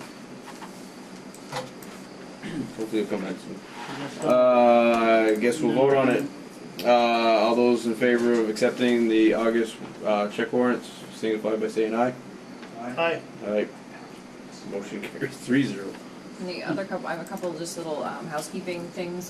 This is the lease, the technology lease, the documents finally came in, so we would authorize the board chair to sign those. So I just left those with you, so marked. And Richard, you were not here when the board signed the resolution, so we could get the line of credit through People's Trust Company. This just says we're going to do business with them. The borrowing's already happened, but I do need your signature in those two spots. So it's so small. Richard Flint, you need to sign here and right there.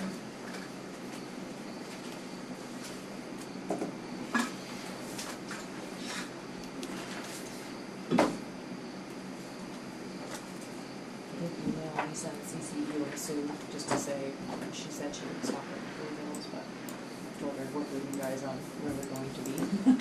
Is it up to you what you want me to do? What? Probably up to you. I can do that. Convenient for you. I'll try, we're right by house in the morning. Okay, yeah, she said she would Hold go back to the on. office. She mentioned her email, she was going by the office, but whatever works for you I don't wanna guys. go out on the way now. I know. I'm gonna send them, Okay, and then I'll email her and say, send her. okay. Okay, I'd also entertain a motion to allow me, the board chair, to sign the lease Oh, you, agreement. no, you already did. Oh, we already Yeah, did it? just a So I just have to housekeeping sign thing, it. I just actually have them now. Okay. Thank you. Sorry. So I Every, sign. all those spots that Yeah. are marked, Oh, I'm very oh. sorry, yes, it's borrowing, so. Alright, I'll sign that when I get a couple minutes. We'll So, let you leave without it. right, we are done the business report, on to old business. Um, Act 46 updates. I have a little bit of an update. Since our last meeting, Steve and I met with the Secretary of Education, with the Select Board invited us. Could only have 2 of our board members because it would have been a quorum if we had any more. So Steve and I attended. It was actually, I found it to be a very productive meeting. We were able to ask a lot of questions. May not necessarily like the answers we got, but at least we got some direct answers instead of I don't knows, and I'll look into that. And he gave us some options that I didn't realize we could have. It looks like we could pursue equal representation within the terms of agreement. He also said that the decision time, if we do decide to transfer assets to the town or pursue something like that, isn't November 17th. We actually have until we could actually propose something at town meeting day and still be well within our time limit. Is it before the July 1st or 31st? Yeah, it would have to be before, assuming the state board comes back, says we have to merge, and we decide to merge as a SU and whatnot. It would be before the new board came online and the old board dissolves. Obviously, you wouldn't want to wait till the last day, because you have to have time for a town vote, which has to be more than 30 days in advance. So really, our deadline would be the end of May, which even that's pushing it way to the end. I mean, if we were going to make a decision in that direction, I would say town meeting day would be the appropriate time to present it. We still have a lot of information we need to go over. Is this where I should mention The civil? the... Well, I mean, one thing you could mention is the SU board signed a letter that is going to the State Board of Education, because in their August meeting, there was some dialogue about, well, we can potentially approve people's alternate governance studies with some recommendations for change. And so the SU board, I drafted a letter, people reviewed it and made a few tweaks. All the board chairs are signing it, saying, you know, we would like you to consider giving us feedback, and we could make revisions to you know, or address your concerns. And it's essentially advocating for accepting the governance study. Sheldon wrote a separate letter as well, because they had a couple of other questions, and their ideas are separate. I'm happy to do one for Highgate. I want to work with you about, you know, do we want it to look exactly like the SU letter, or, you know, have a couple of Highgate specific pieces in there, but essentially it's just saying, please consider our AGS with feedback. We would be happy to, I mean, one of the things that they gave feedback to in our hearings in Newark was everybody should be in the same room together. Well, we didn't really talk about carousel meetings, so that was one of the things that came up, so we put that in the letter to talk about how we could have, you know, policies in place that would make decision-making more centralized, even within an SU governance. So I would be happy to draft something for, you know, for Highgate to send as well. The big idea was to make sure that it looked unified, you know, because that's one of the things that was important in their decision-making, is that we look unified, and our AGS should reflect that. So, you know, the letters shouldn't be, you know, like, let's throw this community under the bus and just take care of us.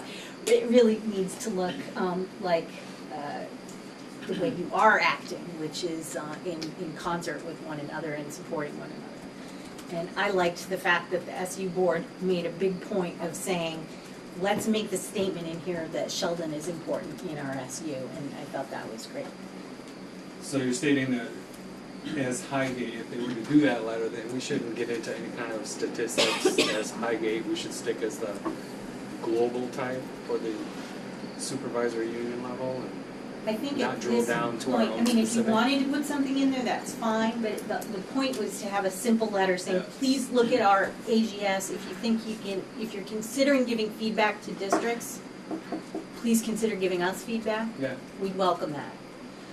It's rather than redoing, you know, we're not looking to redo anything or make an argument, but, if any board members had a particular thought or something they might want to stress, I could do that, and then, I could send it out electronically for people to, you know, if you want to support doing it, or I could do it in October at your next meeting,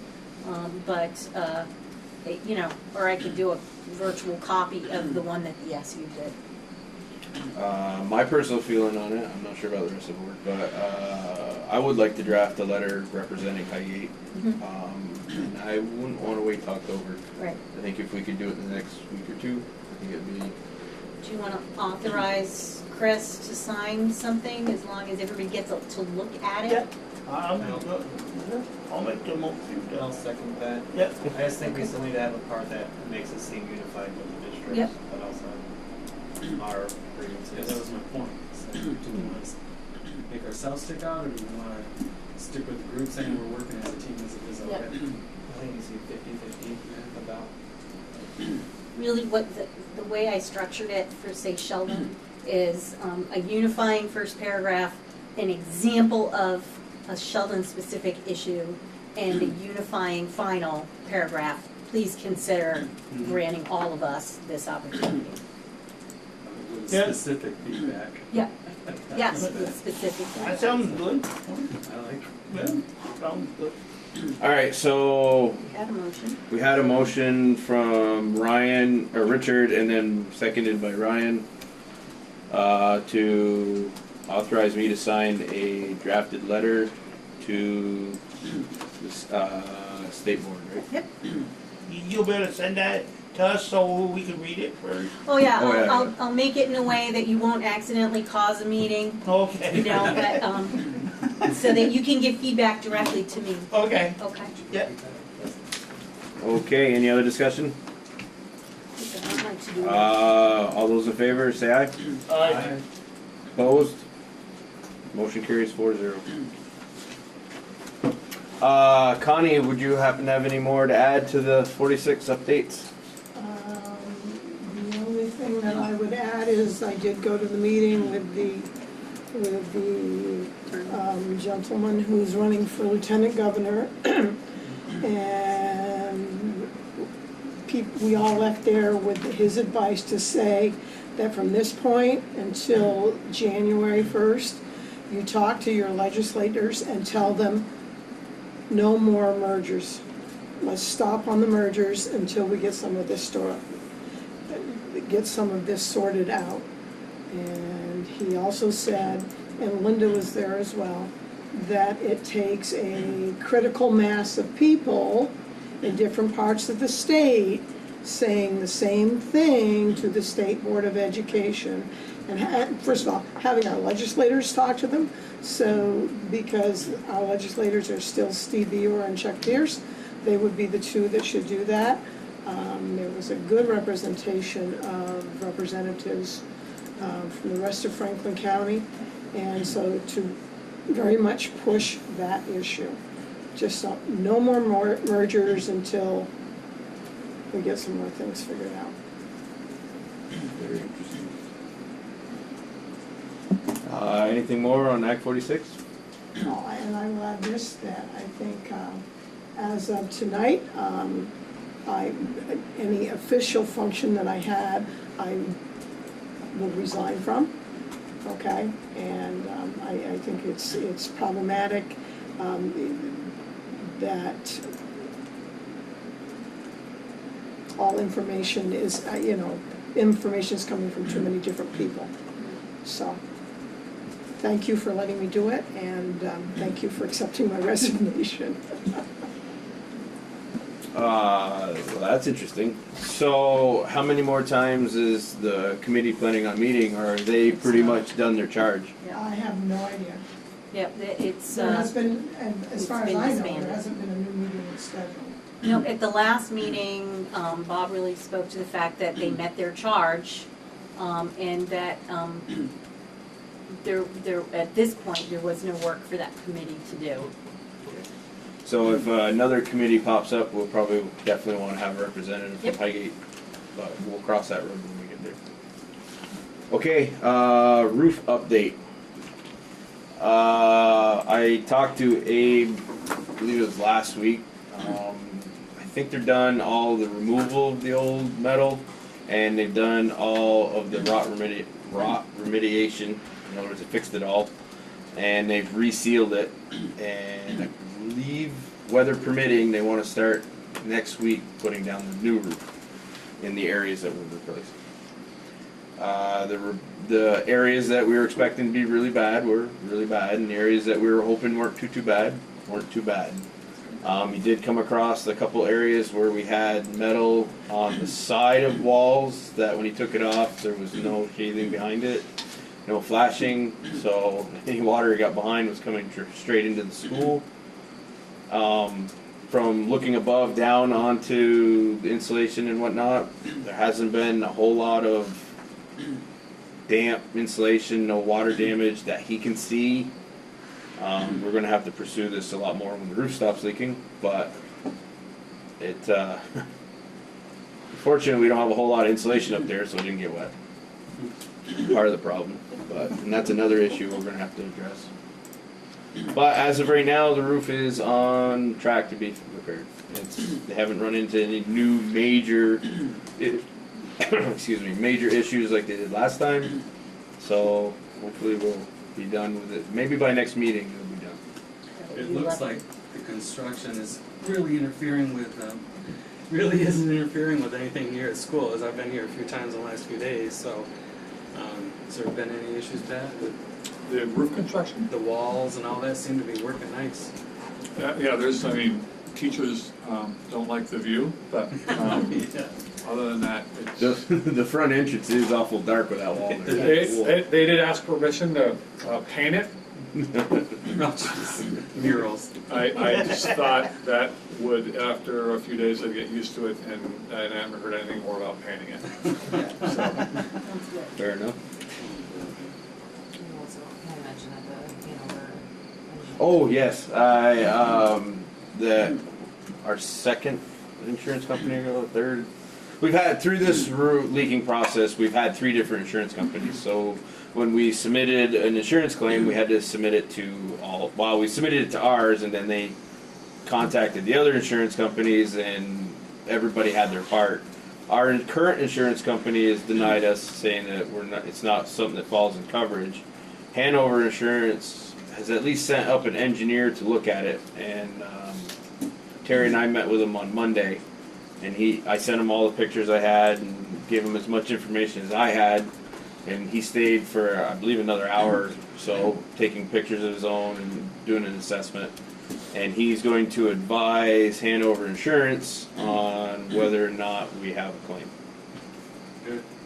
I really don't think we're going to get anything, so I wouldn't count on it. But if we do, great.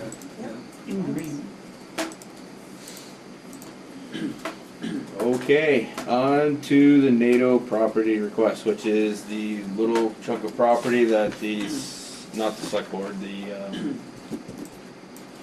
Macy Property Board asked if we would gift or turn over that land to them. We've had some discussion about it. Our feelings on it at this time is we would like not to turn it over to the town. After talking to our principal, it is potentially part of our safety evacuation. To be honest with you, it would leave a bad taste if we give away a gift. We're worried about the negativity that'll come from giving away a gift that was given to the school.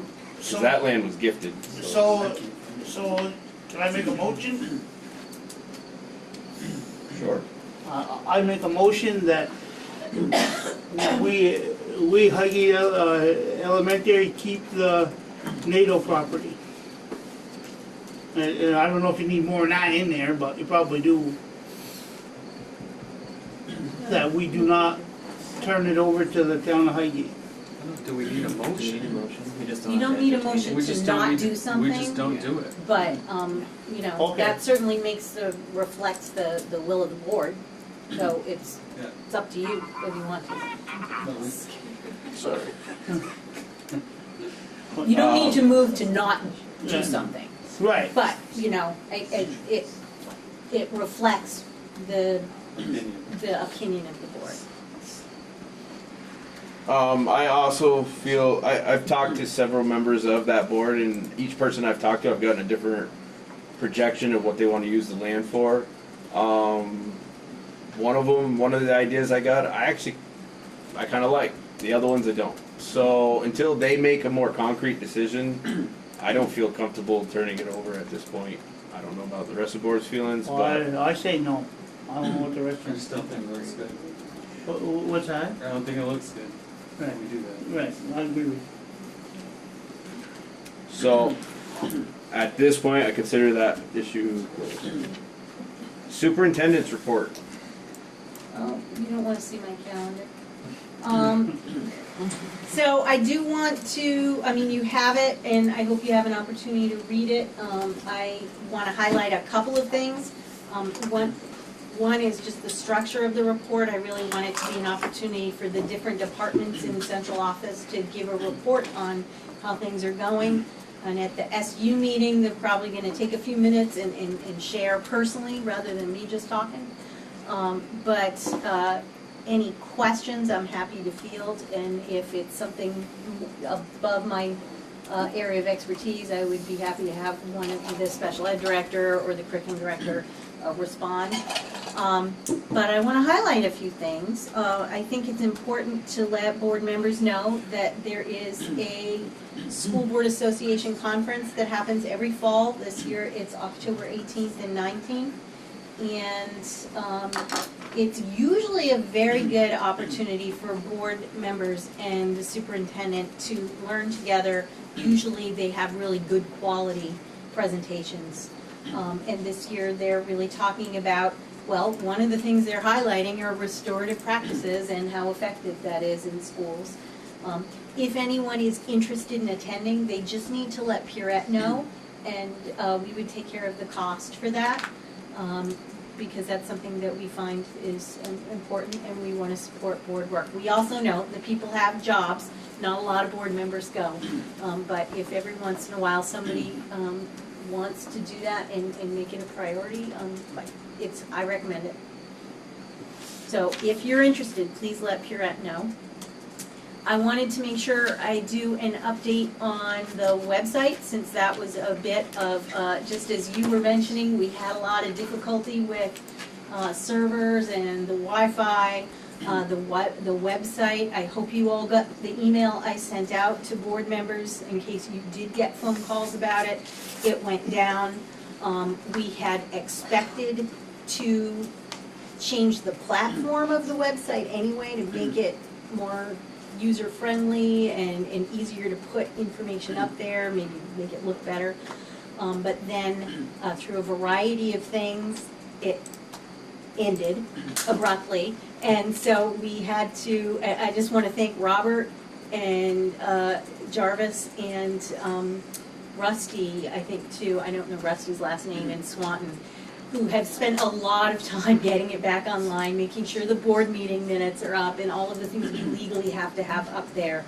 The videos for Channel 15 are up on the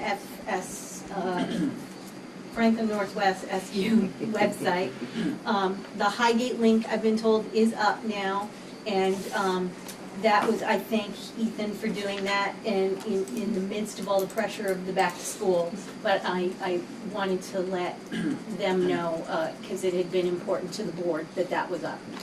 And so the technology is moving forward, but thank you. And that website is already improving. So our expectation is that we're gonna make it better and more user-friendly.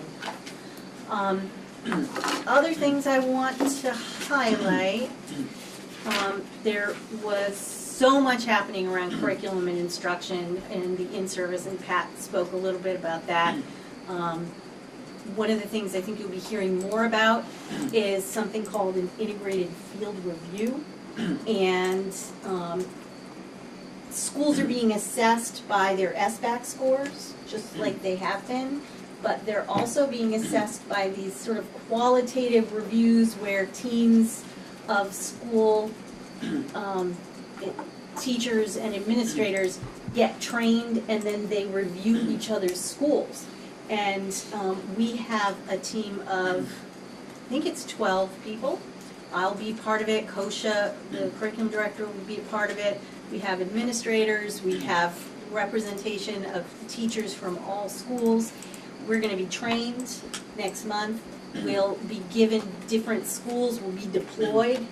And we'll have questions. People will have artifacts for us to review, and we'll review other schools. And then October 25th, teams will come to our schools and review us. That information gets submitted to the Agency of Ed, and then they give us commendations for things we do well and recommendations for areas to improve. It's a great opportunity to show off the good work of our school. Kosha has been working diligently to upload and gather the information from principals to submit to the state already. All that's been done. So we'll know more as we go through the process, but I think it's a nice opportunity for us to learn from each other and frankly to show off all the good things we do in our schools. So we'll let you know when we have been through it and tell you what it was like. I also did not have on the agenda, but under superintendent's report, I think it's appropriate to say we're going to have negotiations fairly soon. I think it would be great if you considered, you don't have to decide today, but if you considered who you'd like to represent Highgate in negotiations. I do believe I was already nominated to do it, so I believe I'm Highgate's representative. I wasn't here, so I got volunteered. Oh. And do you usually just have one person from each? Well, in the past, I think we had I know Connie and Connie did it one year, and I think Nola backed her up, I think. Am I mistaken? Nola did the support staff, and I did the professional. Well, last year, Nola and I were on. Yeah, Nola and the support staff. Yeah. I think we said no more subbing because it became a problem with. Because I know we did. I know Connie said we sent two. We always sent two. Well, I didn't know, but last time they only wanted one from each school. Yep. And so that was what I was asked to do. So if we, I would expect that we would be hearing from the association soon, and when we have the next meeting, I can give an update about that. But I just wanted you to be thinking about it. Sounds like you thought about it already. So I have been getting notification, because I was the SU representative on the regional bargaining committee. And I've still been getting notice of those meetings, and I've informed the person who leads that group, well, I informed Winton that, okay, I can't be on it anymore because I'm not a board member. And I don't think he took my name off. I have informed the gentleman who leads that. Oh, I see. And so the SU, the regional bargaining committee. Yeah, I know. Yeah. And so the SU board should choose someone else if it's set up the same way as it was.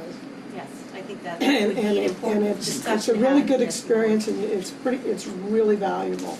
You learn a lot from what's going on in the other schools, not only in Franklin County but in other schools as well. It's pretty valuable. Okay. Just Richard, do you want to reopen who represents Highgate Board for negotiations? No, you look good. Oh, thanks. Well, it sounded like you were volunteering, so I didn't want to step in your way. I thought you sounded I also have a request from the public if she would like to introduce herself. I'll make it quick. My name is Linda Collins. I'm running as your representative in Montpelier with the blessings of Steve and Chuck, I would like to add. And I've been a teacher for 30 years, and that's why I'm trying to attend all these board meetings, because I want to see what your feelings are about education. I'm getting a good vision of that, so just wanted to introduce myself. Thank you very much for coming. And I taught with Pat Hartnett for 2 years. I'm sorry, Pat, I didn't mention that. Pat's taught with everybody. It was a wonderful 2 years. That might cost you votes. Yeah, I know.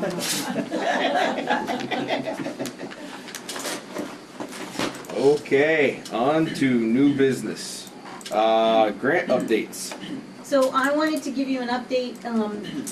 There were 2 grants that were applied for in June, in the spring of last year, and we found out the decisions around them in early summer. I'll start with the generator. We don't have the final word on that yet, but that doesn't look positive. It requires, it was a FEMA grant, and they really needed data from the electric company saying that we have lots of outages or some frequency of outages, and we just didn't have that data mostly because it didn't happen. It was also not data that was easy for Swanton Electric to just generate. And so, you know, that was a bit of a disappointment, but maybe not too unexpected. The bigger grant, I think, that gets at the water piece that we were talking about before, we did get the stormwater mitigation project grant, and it's for $23,210. It will result in a final design that will be engineered, so what it will look like. And I'm gonna give you a little idea of the work that'll happen this year. End of September, beginning of October, there'll be sort of a kickoff meeting. Pat and I will be there. Probably Terry will be there. Some people, the project manager from regional planning, probably some folks from the water, different various state agencies will be in attendance, and they'll talk about the project. So we'll have a kickoff. When's that? Probably October, beginning of October, I would say. They're gonna review existing conditions and do an assessment. Can board members go to that too, or? Be happy to let you know when it's being scheduled. Yeah. Yep. They'll do a site survey that'll happen. There will be a runoff water quality model and site prioritization. I can't tell you what that means. That's what the engineers will do. And then there will be a completed design. And then the timeline of that should be that, should the board say, yep, we're gonna do this, we could then apply in June for the next round of grants that would help us with the project. Don't know a ton more than that right now, but it is about, we're gonna come out of this with a design, and then we have decisions to make from there. So what? So we're kind of put in a tight place if we were talking about a bond in March. Do we even have time to do a bond in March? You know, what, you know, don't you think with this, you know, you know, it's kind of tight for us. This grant wouldn't take hold till another year, right? Right, so, yes, the next grant season would be apply in say, June. That's what the regional planning board person, Amanda Holland, told me. And then we would find out, it was pretty fast, it would be July. But yes, it wouldn't match with a bond. However, I don't know if we would have preliminary estimates or not, Richard, by the time, I don't know. And that would be an important question to ask in our kickoff meeting, to see if you know, I don't know anything about these grants. This grant, they give us the majority of the money for the Yeah. project. I don't know if the project itself, that we could expect the majority of the money to come from this, you know, from a grant, or if we'd have to plan for half of the cost. I don't know that. So we really don't know if this grant would, you know, we'd still have to have a bond vote, but we don't know if this grant would fit with our bond either, right? No, we won't know. We don't know. And then the other issue I've seen with it, of any of these, they don't pay for paving. So no matter what, we're gonna have a bond, because Right. paving is a substantial cost. Right. So no matter what, we're gonna need a bond to pay for paving. And then, like Julie was saying, we don't know what the match is gonna be. Because some grants, they expect us to match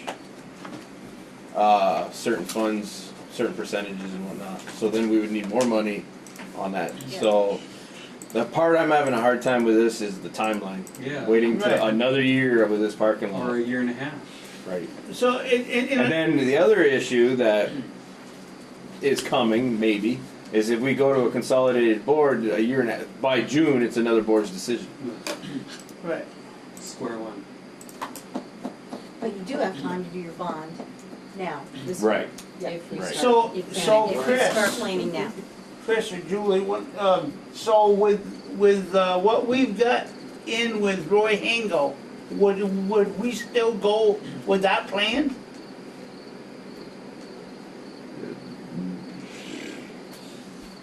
Not my decision. I mean, it is my decision. It's our decision. Right. Yes. I mean, Because it would. to be honest, in my opinion We of paid it is, pretty I good. would rather go with Hango's decision, do a lot better job discussing with our neighbors what we can do to help them. Maybe possibly meet with another landowner adjacent to us over here, and maybe pump the water that way. See if it's an option. See if it's even a possibility. I thought we did. Huh? We haven't done that yet. No, we've kind of kicked the can down the road, and we haven't got to that point. So, and because we keep pursuing this grant that, I'll be honest with you, I've never been a huge fan of the grant to begin with. I have a lot of doubts of whether it'll work. And then the other problem is that we've been spending 2 years chasing this grant, and we are We no haven't done- further. Right. We haven't made any headway. And we already paid Roy quite a bit of money, haven't we, Laura? well, we paid him for the work he did. Yeah.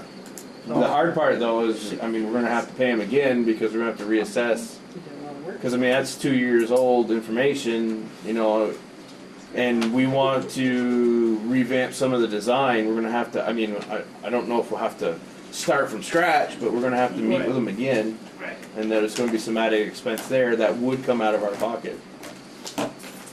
So, yes, Richard, I think that having the board involved in the kickoff meeting is a good idea, so you can at least ask some questions directly, and we can, see what, you know, this is something I'm learning about right alongside you.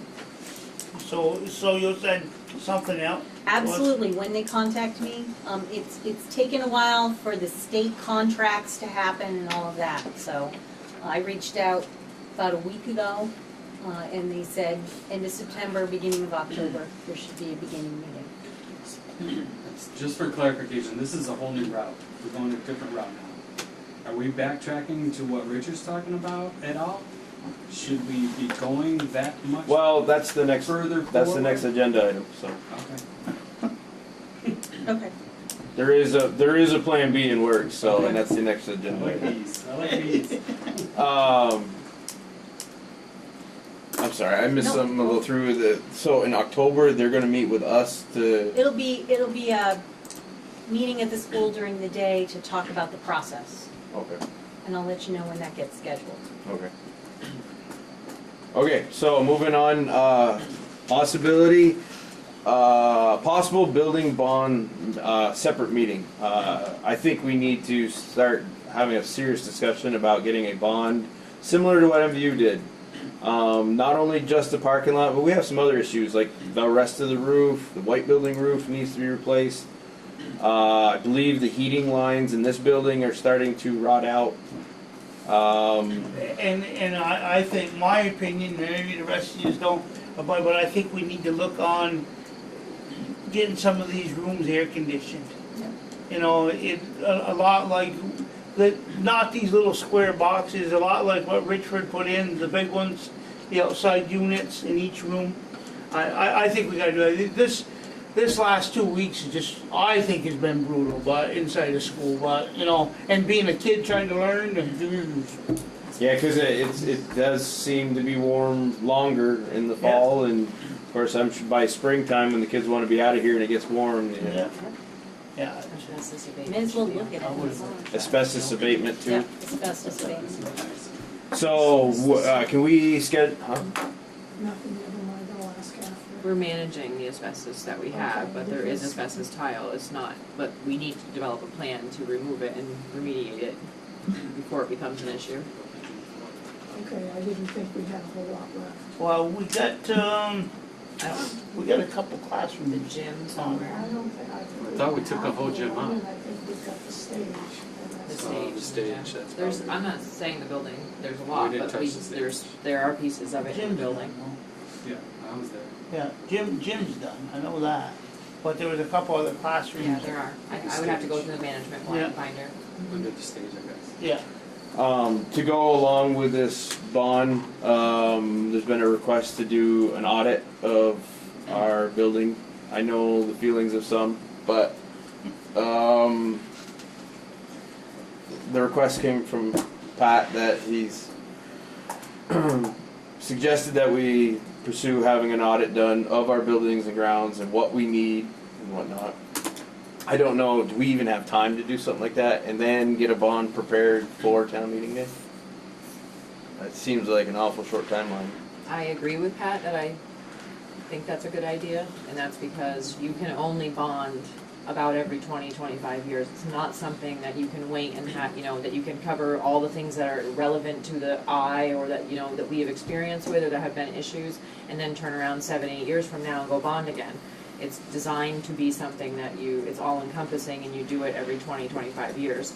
So I just don't want Highgate to get into that point where, you know, we think we have everything, which could still happen, but I mean, you're just really kind of crossing your T's and dotting your I's, because, you know, it's a Putting significant Band-Aids amount. on things right now. Sorry? We're putting Band-Aids on things right now. Right, but there may be things that no one here knows is an issue right now that someone with expertise in that area may, you know, I think of, you know, big ticket items, like you're saying plumbing or HVAC.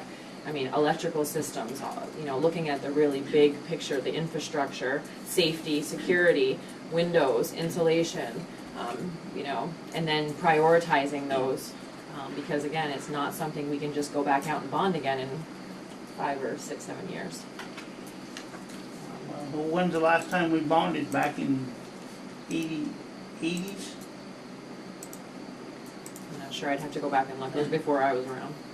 Well, you were on the board, right, Connie, when they bonded? No, we bonded to redo the white building. That was in the late 1990s, 2000. Oh, no, there was a roof bond, or a roof payment, when this roof was done. 2004. And after that, Is that a bond? I mean, No, not in 2000. I was on, there hasn't been no I don't bond know, since there I've was a been on. payment, I only know what I see in town reports from back then, and there was a yearly payment. Could have been a payment. For right? it. Like it was a borrowing or, yeah. I could go back and look, I'd have to look at. So anyway, back to, I think we should schedule a meeting just to talk about this, because this is a pretty in-depth conversation that I think is more than we can handle in a standard board meeting. Unfortunately, we're missing one of our board members, but I can reach out to her this weekend and see if we can agree on a date. But what would work, I'd say fairly soon with you guys for a possible meeting date? Not Tuesdays. Yeah, I can't do Tuesdays either, so. I got cross-country meets. Other than Tuesdays, I'm pretty flexible, so. Tuesdays and next Thursday. Right, so, Because I think the MVU board's next week, right? Not that it's a major issue, if it comes down to needing a Thursday, we can do a Thursday, but we do have open houses. On Thursday. You as a parent have one in 2 weeks. But next week would be grades 1 and 2, and then the following Thursday is grades 5 and 6. I have next week. And I have the following. So how about we shoot for Wednesday the 19th? Or you guys have meetings on Yeah, that, we're in Swan. right? Following week, Wednesday the 26th. We have a Sheldon Bond meeting that night. Is that the night we're going to do it, or is that, no, we moved Oh, we that to moved October. it, never mind, we moved it. But you can't be there. No, I can't.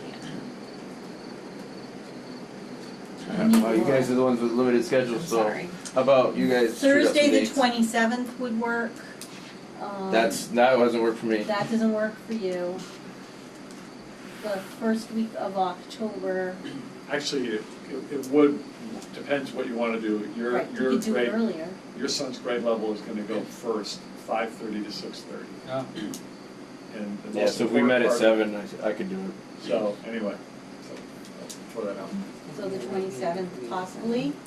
The 26th, Wednesday the 26th, Laura can't be here, so that would The be, 26th, I can't be here. right. Yeah, that would. Monday, the 24th is a possibility.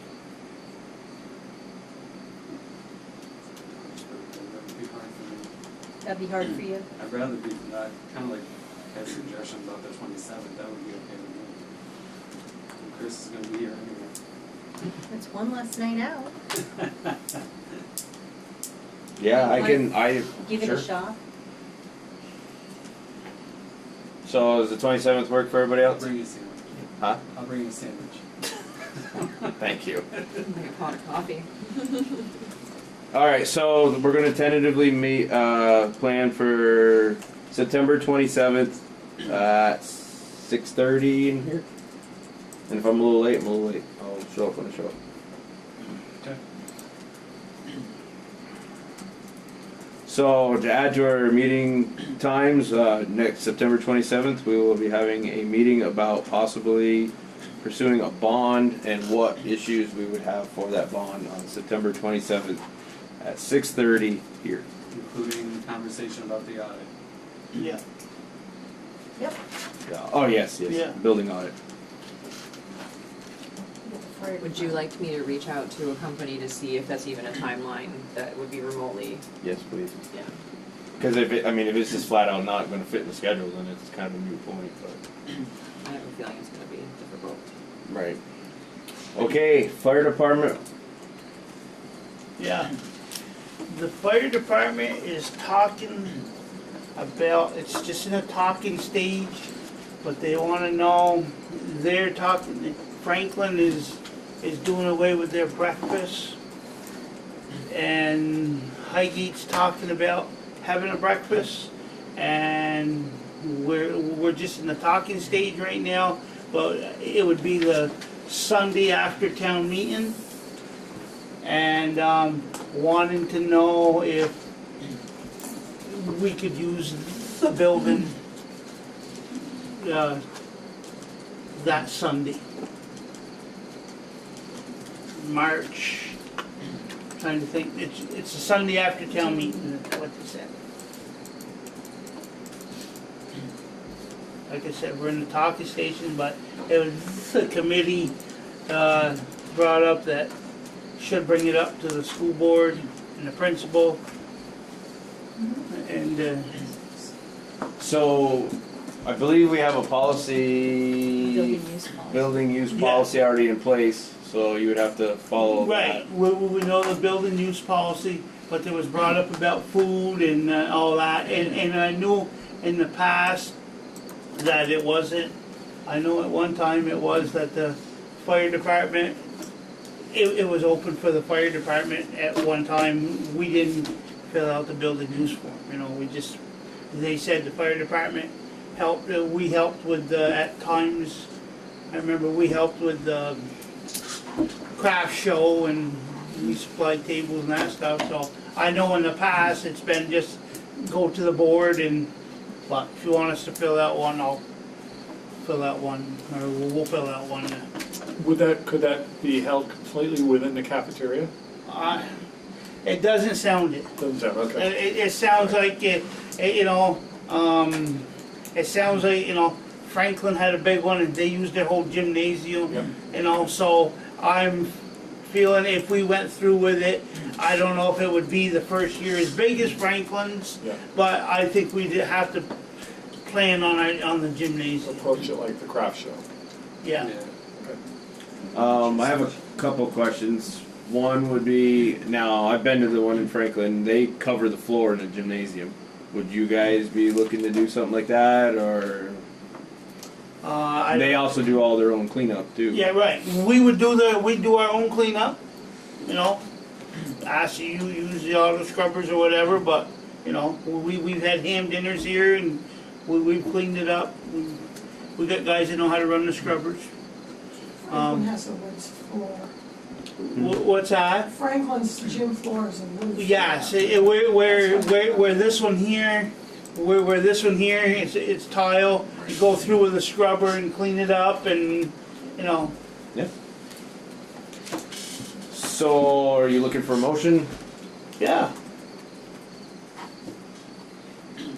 I don't have a problem with that. They supported us on other things too, so I'd make that motion to allow the fire department to use the cafeteria / gymnasium for their breakfast Sunday after town meeting.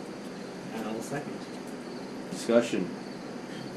Do you have anything to weigh in on it, or? Be glad to host it. Yeah, I personally don't have an issue with it either. I think it's a great idea. Yeah, more people in the building to look Yep. around would be good for us. Absolutely. And we say we're the center of our community. That's That's right. Yeah. Right. Okay, all those in favor of allowing the Highgate Fire Department to use our gymnasium and cafeteria facility area on March, was it 10th? March 10th. Yep, March 10th. Signify by saying aye. Aye. Opposed? Also thing. So motion carries 3-0-1.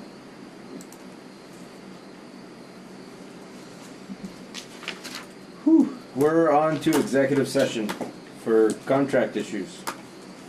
Or did you want to talk about potential litigation? Yes. That's No. why you wanted to. Okay. We've been approached to participate in the suit against the Department of Education, right? The suits against the Department of Education for basically Act 46, and they've asked if we want to join in. I don't have a lot more information than that. I started reading through it, and I didn't get very far, but I don't know, have you guys read through the packet they sent out? I don't, well, only the chair was fed, and then some people at the SU meeting. I think the estimated cost, depending on the plaintiffs, Jay said it was probably between 3,000 and 5,000, but we don't really know much more yet. I don't think they wanted Margaret, I think her name was, McLean, wanted an answer by the 28th if we wanted to join as a plaintiff, but I don't know how I feel about it. I want to see what Franklin and Swanton decide to do. One of the things that you're allowed to do is discuss a potential litigation in executive session for purposes of just strategy and thinking about those things. If you need a motion, you do that publicly afterward. You could also just give me direction if you needed more information. But when you're talking about the pros and cons, that definitely falls into the premature knowledge would substantially put the board or others at disadvantage. Okay, I would like to discuss this more in executive session. So I have no more for the open part of the meeting, unless anybody else does. So, if not, I need a motion to. Oh, yeah. This bill is a little bit high, I think, but I think if we keep getting bills like this, we're gonna have to talk that tractor. That's another thing. This is you know, and this is a $2,500 bill we put into that tractor this summer, you know, and I know they put other stuff into it.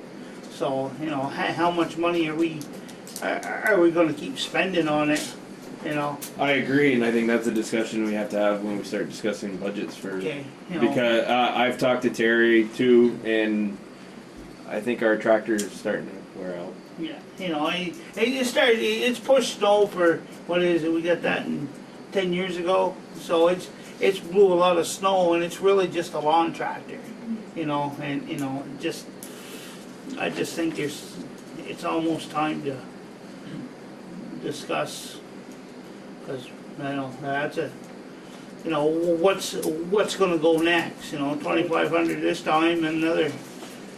Yeah, 2-3 more bills like that, we bought a new tractor. So. Yeah. Okay. The thing is, this would be a good backup. Yeah. Still get something else. Yeah. Or use it for trade for something. Yeah. Yeah? Yeah. As these things come up though, Richard, can you have Terry jot them down so when we start budgeting, we have a list Well, of he things hasn't that been to we me remember? about this yet. I just knew I the have tractor. requested that he writes this down. Yeah. So, Is that on yeah. our part? Yeah. So, but, you know, it is a topic that we're gonna have. So, thank you. Okay, so I'll entertain a motion to go into executive session. I'll make that motion. Richard. Any discussion? Nope. All those in favor signify by saying aye. Aye. Opposed? Motion carries 4-0.